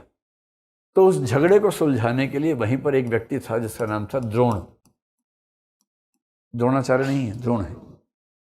एक ब्राह्मण व्यक्ति था, द्रोण था। उसने कहा सोच के देखिए, जो व्यक्ति जिंदगी भर समझाता रहा कि झगड़ा मत करो, उसकी राख के लिए आप झगड़ा कर रहे हैं, कैसा लगेगा उसे? सबने कहा हाँ बात तो आप ठीक कह रहे हैं, ऐसा तो नहीं करना चाहिए, आप ही बताइए क्या करें। द्रोण ने कहा बांट लो। तो तय हुआ कि 8 हिस्सों में बुद्ध के अवशेषों को बांटा जाएगा, रेलिक्स बोलते हैं उनको, बांटा जाएगा। कौन बांटेगा कौन बांटेगा? सबने कहा भाई आप ही बांट दो, आप ही समझदार लग रहे हो हमें। तो द्रोण ने क्या किया, 8 हिस्सों में बुद्ध के अवशेषों को बराबर मात्रा बांटा। और फिर उसने कहा सबसे आपसे एक निवेदन है, जिस बर्तन में ये सारे अवशेष रखे हुए थे जिससे मैंने निकाल के बांटा है, वो बर्तन मुझे दे दो, मैं भी एक स्तूप बनवा लूंगा। स्तूप बनाते हैं बहुत परंपरा में बुद्ध के रेलिक्स को लेके, अवशेषों को लेके। तो सबने राजी खुशी कहा हाँ हाँ आपने इतना काम किया तो आपको भी मिलना चाहिए। तो वो वाला एक बर्तन मिल गया उसको। अब सवाल है कि बुद्ध ने उत्तराधिकारी की नियुक्ति क्यों नहीं की? इसका जवाब पहले मिल चुका है। बुद्ध ने साफ साफ कहा था कि धम्म ही रास्ता है, और जब जब ऐसी दिक्कत आएगी सामूहिक निर्णय होगा। हम पैगंबर जैसा धर्म मनाने के मूड में एकदम नहीं है कि एक व्यक्ति ने जो कहा अंतिम रूप से वही माना जाए। धम्म की चेतना से, अपदीवो भव से और सामूहिक निर्णय की परंपरा से ही आगे बढ़ा जाएगा। अन्य घटनाएं मैं पहले ही आपको बता चुका हूं, जैसे एक सुनीत नाम का व्यक्ति था जो भंगी जाति से था, उसको धर्म में लाए थे। एक सुपाक और सुप्पी नाम के 2 बच्चे जो शमशान घाट में काम करने वाले डोम जाति के थे, उनको लाए थे। एक प्रकृति चांडालिका थी, उसको लाए थे। ये बताने के लिए था कि समाज के हर वर्ग के लोगों को कैसे बौद्ध धर्म में बुद्ध के समय में सम्मान दिया गया। और उसके बाद ये अंतिम स्लाइड है, बुद्ध के बाद बौद्ध धर्म, जो हम आज नहीं पढ़ेंगे। बुद्ध के बाद बौद्ध धर्म का मतलब 4 चीजें जो इसके बाद हमें पढ़ना है। एक होगा बुद्ध का अपना दर्शन क्या था, 3-4 घंटे लगभग। उसके बाद होगा थेरवाद, स्थविरवाद, हीनयान, और जिसको बोलते हैं क्या शब्द था, सर्वास्तिवाद। और उसमें 2 शाखाएं जिसको हम बोलते हैं स्वतांत्रिक बाह्यानुमेयवाद, वैभाषिक बाह्य प्रत्यक्षवाद। एक में ये हो जाएगा 4 घंटे में। फिर होगा महायान, और महायान का मतलब शून्यवाद, विज्ञानवाद और वज्रयान, तंत्रयान, मंत्रयान। उसके बाद होगा नवयान, और नवयान में फिलॉसफी कम, डॉक्टर अंबेडकर की उधेड़बुन समझाना चाहूँगा कि 1927 से 1956 तक क्या क्या कैसे कैसे हुआ। क्या ऐसा हुआ कि वो इस्लाम, ईसाइयत, सिख छोड़ के बौद्ध धर्म में आए, और बौद्ध धर्म में आने से पहले और आने के बाद उन्होंने क्या क्या उसमें बदलाव किया। ये अपने आप में एक बहुत इंटरेस्टिंग हिस्टोरिकल डिस्कशन ज़्यादा है, फिलोसॉफिकल कम है। आप सबका बहुत बहुत धन्यवाद, आपने बहुत ही धैर्य के साथ सुना है और शुक्रिया। जल्दी फिर से मिलेंगे। नमस्कार।